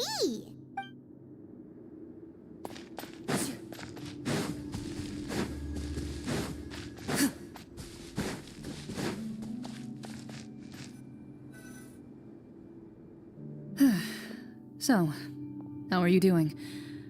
Feeling any better? I What just happened? Do you remember how you got here? Or what happened to your body just now? I remember now. I brought you here because I wanted to... The explosives in the cave! You mean these? Huh? How did you... I could tell something was off the moment I stepped into this cave, so I kept an eye out. I've already dismantled the whole thing. So the strongest champion duelist in all of Fontaine saved the day once again. Guess I shouldn't be surprised. It would seem your skills as a Marechaussee hunter are as sharp as ever. I deserve some answers, don't you think? Tell me why you wanted to lure me here. Everything you said earlier sounded like the truth.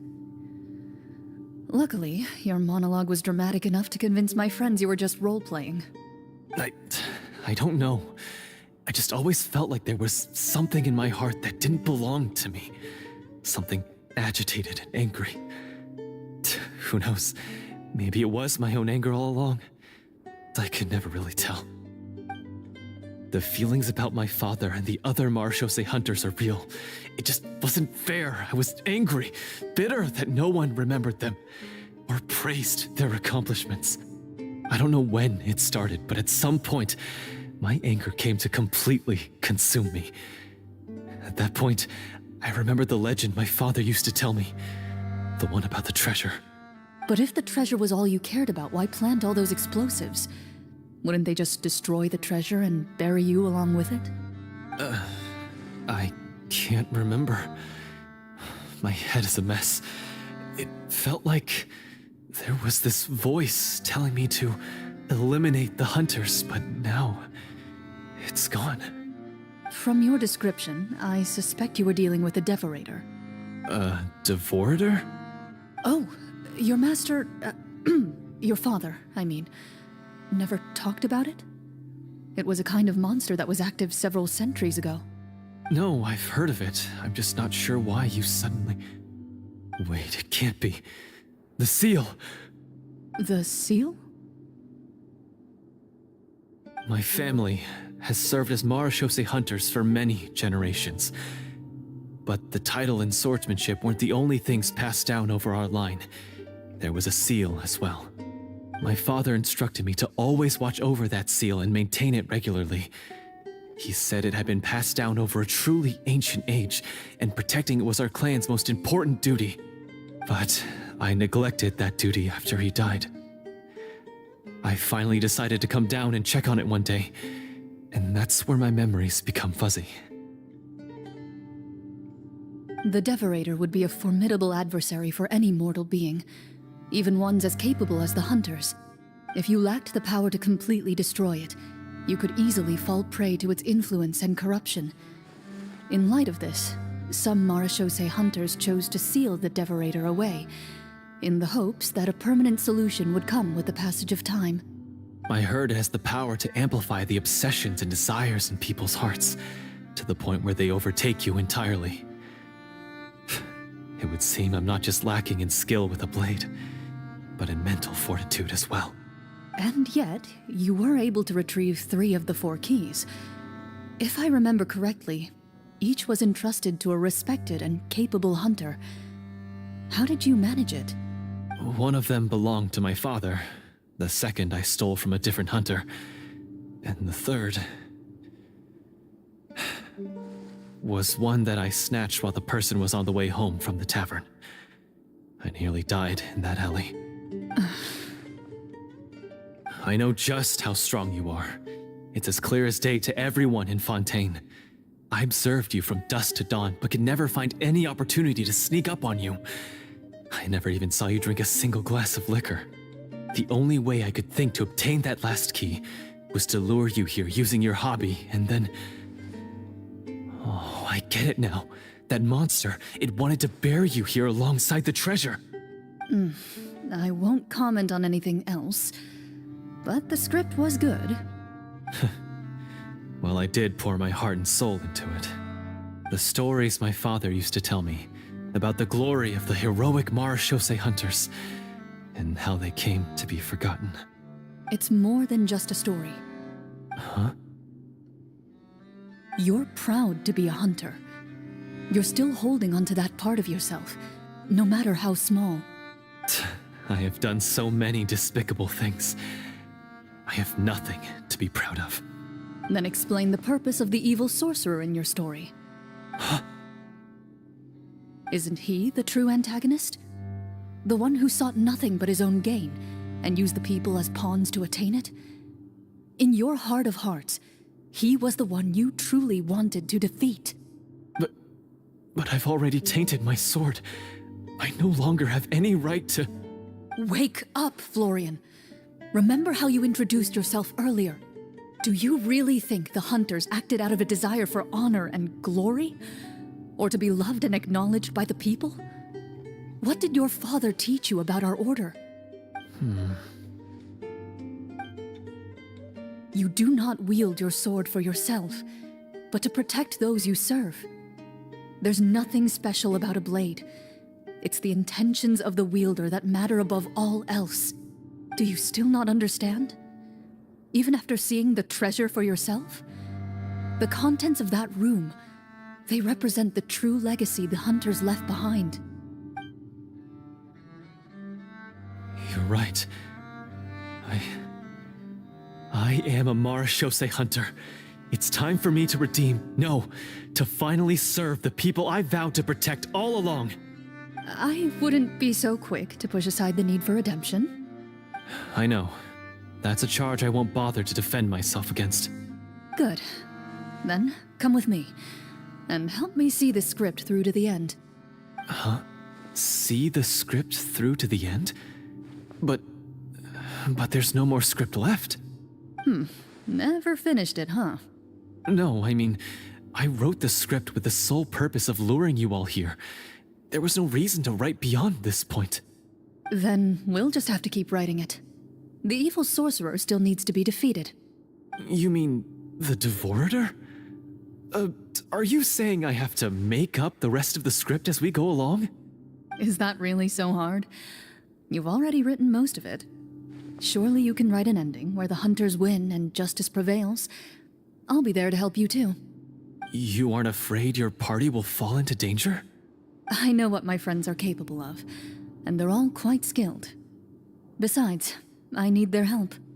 Then, are you going to tell them the truth about all this? I don't intend to spoil the fun. Sometimes, protecting dreams and fantasies is more important than exposing the truth. Don't you think?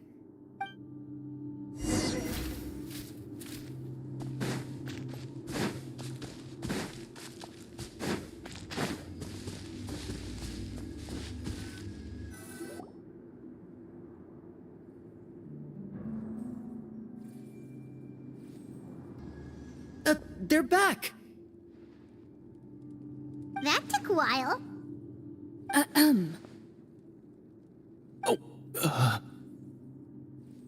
Ahem! My fellow Marashose hunters, please forgive me, for I have sinned. Tone it down. Sorry. After crossing swords with you and witnessing your courage in battle, I've rediscovered my true self and regained my pride as a Marashose hunter. Oh, do I smell a redemption arc? I confess, I was brainwashed by the evil sorcerer. He asked me to lure you here so he could bury you in this cave. That little... Wait, you're saying all of that wasn't you, but the evil sorcerer? That's right. He's adept at manipulating the hearts and minds of the people. I fell under his influence because I did not possess a strong enough sense of will. And how are you going to prove that you're a changed man? We're not going to fall for the same trap twice. To be perfectly honest, I only came to my senses after seeing the treasure. It reminded me of my father's past teachings. The treasure was actually... The names of all the Marashose hunters from ages past and their weapons? Wait, you already know? Of course. Don't underestimate a veteran role player's exploration skills. Oh, wait, I mean Marashose hunter Navia's exploration skills. We just finished reading through the content of the stone tablet. That tablet recorded the lives of some fascinating people. For example, this Marechaussee hunter called Est. She inherited the responsibilities of the Golden Hunter and passed judgment on many people. But in private, she had a very easygoing personality. Her favorite pastime was singing and dancing with her friends, and she was said to have a beautiful voice. So, she was just like you. Oh, you really think so? Well, when you put it that way, I suppose I also have a few things in common with this Walter. Working as an executioner, he supposedly used a countless number of tricks to confound his enemies in battle. Oh, if only I could have seen the feats of magic he pulled off back then.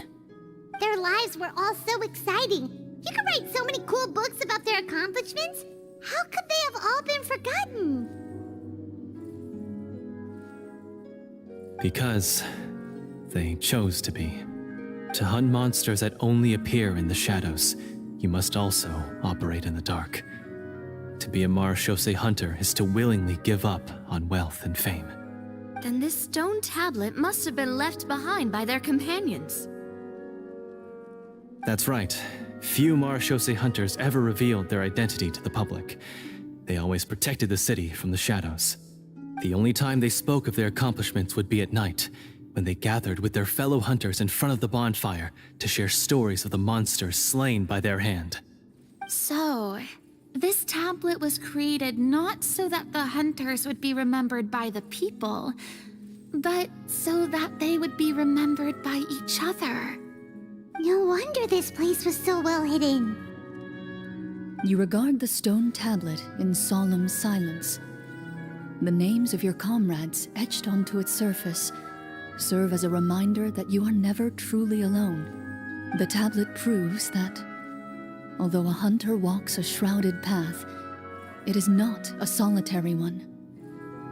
There will always be those who walk beside you, a fact that remains as true today as in ages long past. Their legacies shall continue to be passed down from generation to generation, as everlasting as the stone onto which their names are carved. Father, you once told me that I should seek out the treasure if I ever became lost. So this is what you wanted me to find.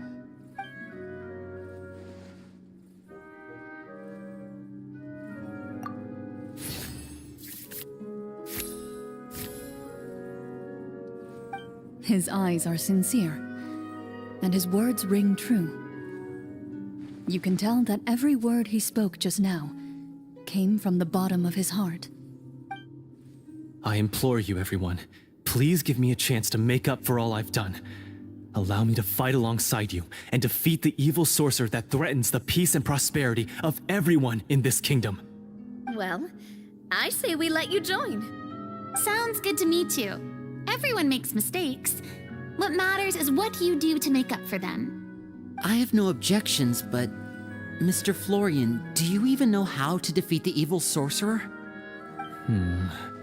When he took over my mind, I gained some insight into his thoughts. Every time I thought of the treasure, he reacted with a strong sense of fear. Huh? He's afraid of the treasure? But there's nothing here except some broken weapons and the stone tablet. What if the secret's hidden inside these weapons? GM, permission to investigate.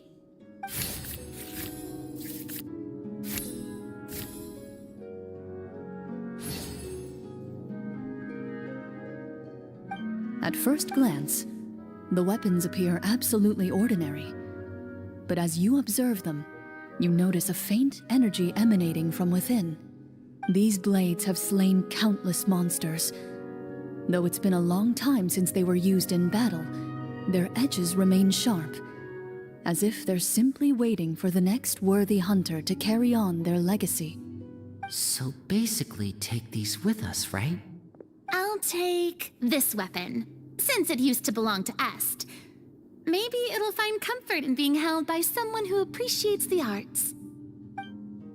Ah, good idea. I'll take Mr. Walter's bow then. From one archer magician to another.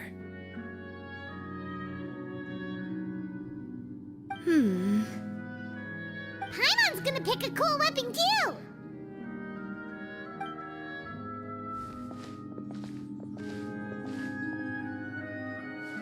As you grip your weapons, you can almost feel the will of past hunters coursing through your being. It's a feeling of courage, determination, a silent vow passed down from generation to generation that says, eradicate the monsters, no matter the cost.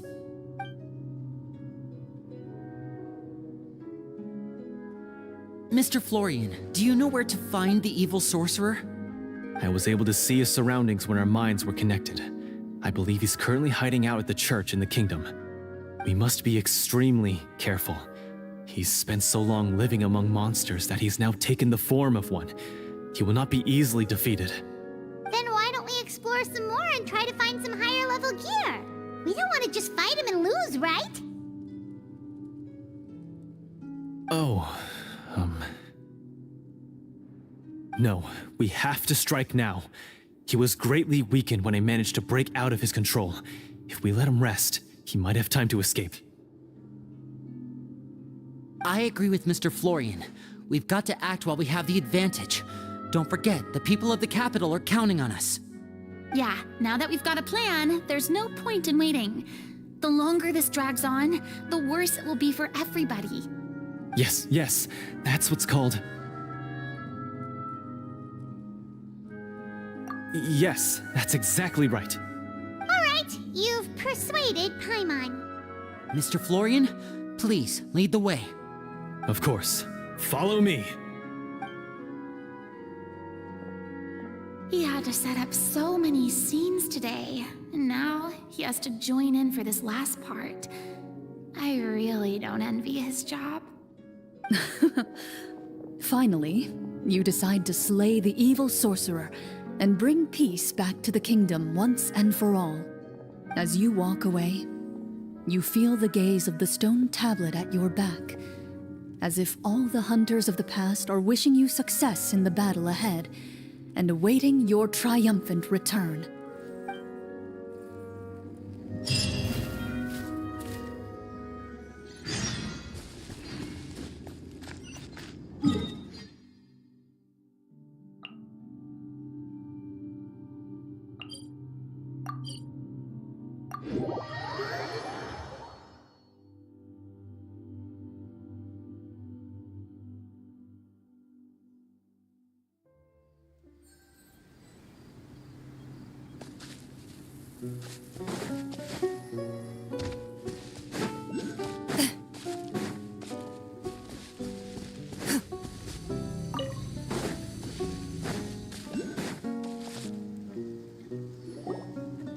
Finally, you arrive at the church Florian described.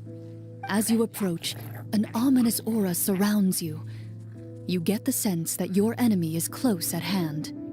How strange. This uneasy feeling seems so real.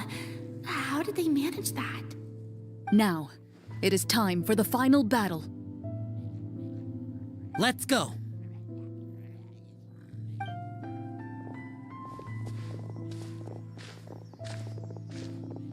Florian, wait. What's wrong?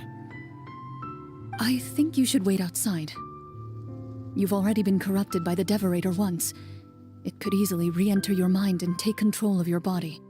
I don't think it's a good idea for you to be this close. If it corrupts you again, it's possible you might take on a new form entirely. That's exactly why I have to go. Why I should be at the very front. You mean... Yes. I intend to lure it into my body. That's too risky. If things get out of hand, I might have to kill you. Do you understand how dangerous this is? I understand, but if I do this, you'll have a clear and visible target. The Devorator will have a hard time passing up a chance to enter a body it knows how to control. You won't have to worry about any of your friends being taken over. You're not like me, Miss Clorand. You're a just and powerful Marechaussee hunter. The monster broke free due to my error. It's only right that I shoulder the responsibility for its destruction. This is something that I have to do. Consider it a duel to restore my honor. My only request is that you give it your all.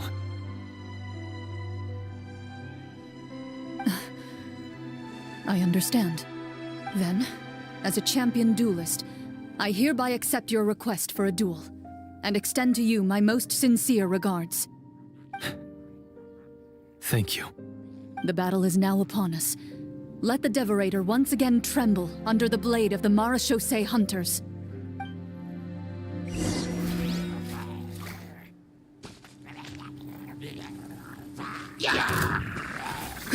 Into the shadows.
So lifelike.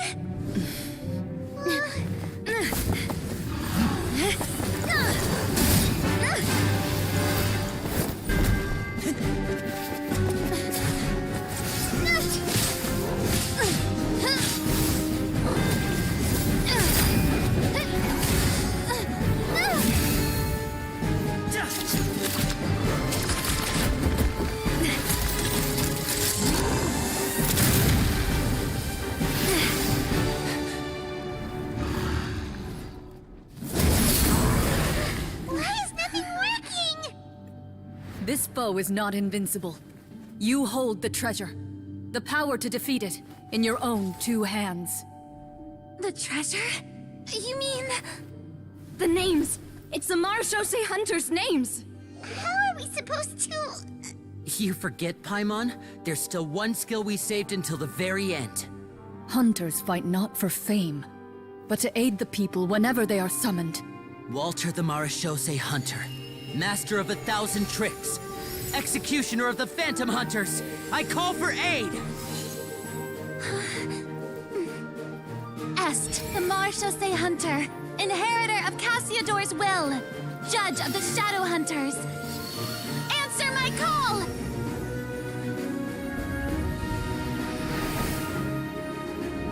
Petronia, protector of justice and order.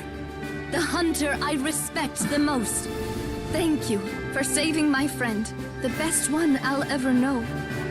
Please, lend us your strength.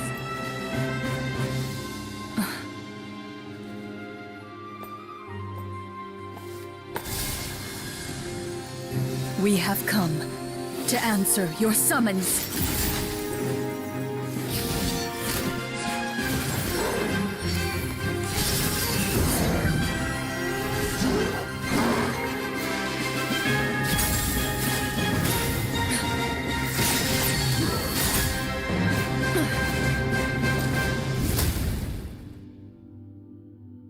And so, the monsters were eradicated, and the sorcerer was defeated. Peace soon returned to the capital. Those in the court, manipulated by the sorcerer, also recognized the errors of their ways. Some remembered the names of the heroes who saved their kingdom, but others simply continued their lives none the wiser. Such is the story of the Marechaussee Hunters. They pursue the phantoms in the darkness and exterminate all who pose a threat.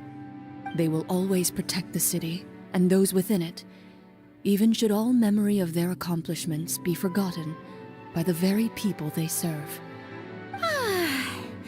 I'm assuming we've finally reached the end of the script.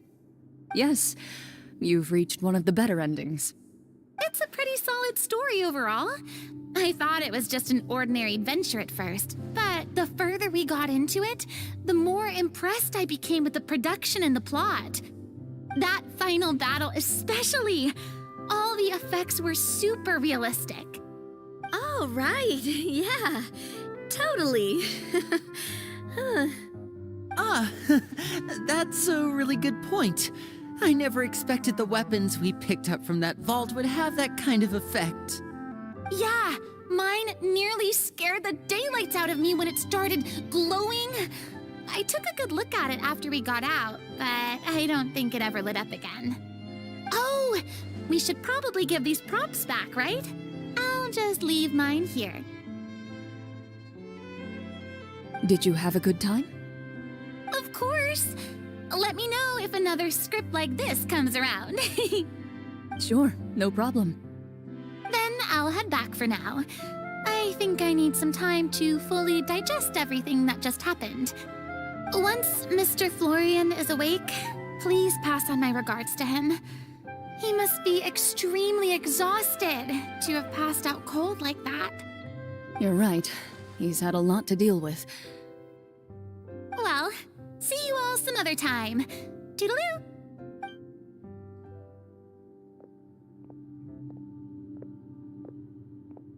Okay, so, can I ask now? I think it should be fine, yeah. What in the world was going on back there? So you saw through all of that? That time in the cave when you told us to close our eyes, it'd be weirder if we didn't notice anything. I was dying of curiosity the entire time. I mean, you did a pretty bang-up job of pretending nothing had gone wrong. Farina actually looked like she thought all of it was planned. Guess none of us wanted to be the one to break the illusion. What are you all talking about? Oh, wait. Don't tell me you never... Ugh, this is all my fault. It's not too late to cover your ears. Here, partner, I'll do it for you. A bit late for that, don't you think? You're saying everything that happened back there wasn't actually part of the script? It's probably more accurate to say this was never a real scripted story to begin with. What? So loud. My head. Hey, you! Get up right now and explain yourself! No shaking, please! Oh, my head.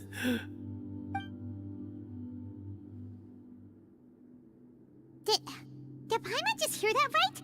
You guys made up that whole last part on the spot? It's not nice to lie to people, but Paimon's gotta admit, that was a really good story, Florian. Oh, and nice improvisation, Florian! Yeah, it was like watching a magician improvise a spectacular magic trick after forgetting an important prop. If Paimon knew something was wrong with that vault, she would have floated straight in the opposite direction. Everything was under control. As if you've ever described a situation as being out of control. I'm pretty sure any situation you consider to be easy to handle would scare a reasonable person half to death. Guess I'm just used to it. You must run into a lot of unexpected situations then. That explains why you're so good at coming up with things on the spot. As for you, Florian... I know there's no excuse for what I did. I'll turn myself into the guards at once, confess my crimes, and accept any punishment that comes my way. I would say you've already suffered more than enough. What? You may have been blinded by fame and fortune in the beginning, but your actions during the final battle had proven you to be a true Marechaussee hunter. You'll be far more used to the city above ground than below. Your job as a hunter is more important. But Of course, you'll still need to take the keys and pay a personal visit to the 2 hunters you wronged. Prepare to accept any terms they give you as well. yes, of course. As far as I'm concerned, though, your showing in the duel was enough to prove your honor. Then I'll do exactly as you said. I'll go return those 2 keys right now. Thank you so much, everyone. I'll do my best to prove myself worthy of the second chance you've given me.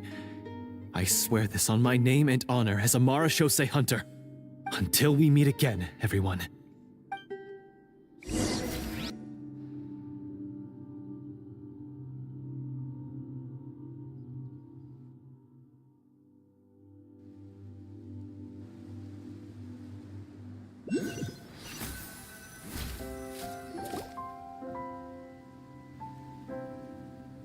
Speaking of Marechaussee hunters, what should we do about the treasure in that cave? Leave it be. Are you sure? We could show it to people, make it so that the hunters are remembered. Don't you want that? No. Every name on that tablet made the same choice. All hunters know what the path entails. I am no exception. My identity as a Marechaussee hunter is not something I need people to remember. I wish only to be recognized as a champion duelist. Nothing more. That's certainly very different from the path of a magician. Still, I admire your decision.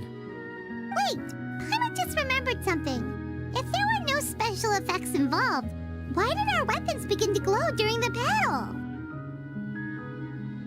That's because the Marechaussee hunters of ages past would often imbue their weapons with special enchantments to suppress the monsters. Whenever a monster was nearby, their weapons would start to glow. Oh, so that's why they had an effect on that guy near the end. I really thought the summons were doing all the work. Well, I'm sure the summons were a part of it too. Oh? How so? This particular devorator probably hailed from the same era as the hunters we saw in the room. The names you recited all belonged to the bravest hunters. Countless monsters fell to their blades. That's likely why the devorator visibly reacted when you said them out loud. So the names held the power all along. Navia, everything you said during your summon. Huh? Oh, I meant what I said. I mean, it was true to my character, so yeah, I'm glad you heard it. Just don't make me repeat myself. It's embarrassing. I really appreciated those words. All right. Don't get all sentimental on me. Anyway, let's not talk about that anymore. I'm going to go on ahead. Don't fall too far behind now. She ran off! I should probably head back as well. This story was truly incredible. I might have to spend the whole night telling my siblings all about it. Goodbye.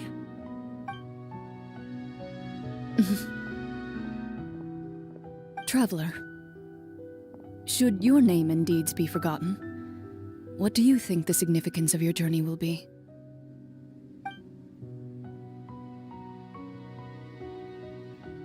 I suppose the significance would be the journey itself and the world we helped create. There's still value in the time I shared with everyone here, in the things we were able to accomplish, even if no one remembers them. A great answer. I'll remember it. Me? The Marechaussee hunter says nothing in response to that question. Perhaps her answer lies in her silence. An unspoken vow left to echo through the night. The path she walks needs no explanation.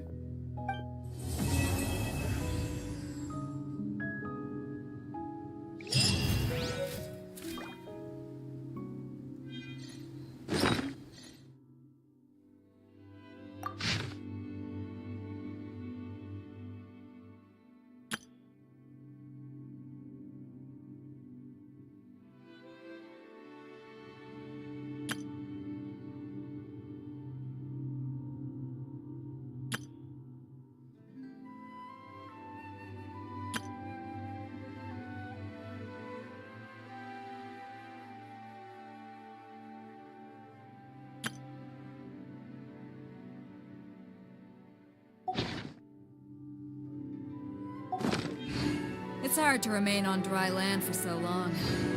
Never quite seem to get my land legs back.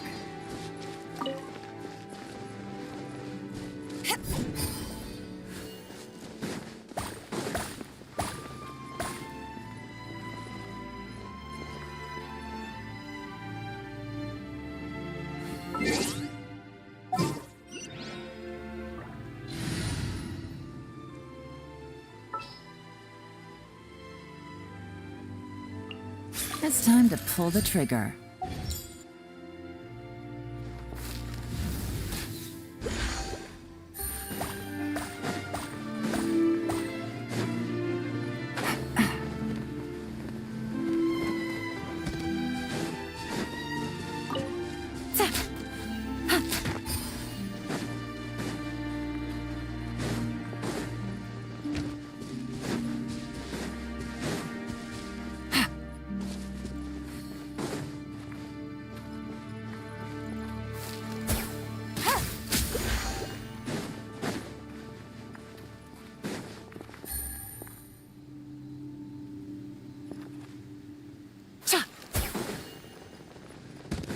Take it easy. Loaded.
Take it easy.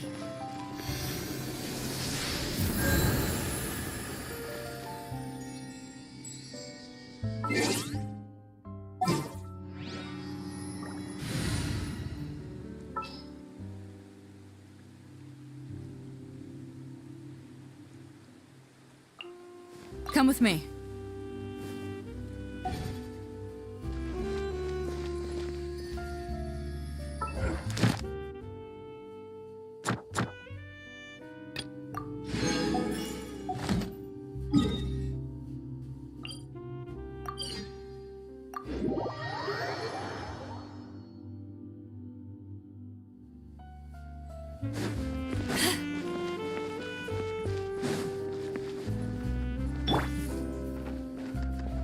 Ad Astra Abyssosk.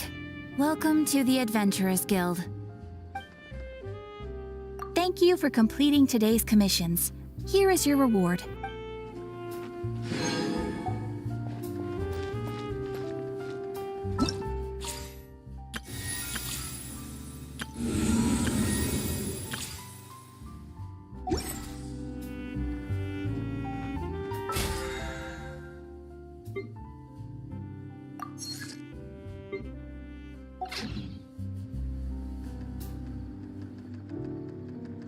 There'll be an extra fee for that.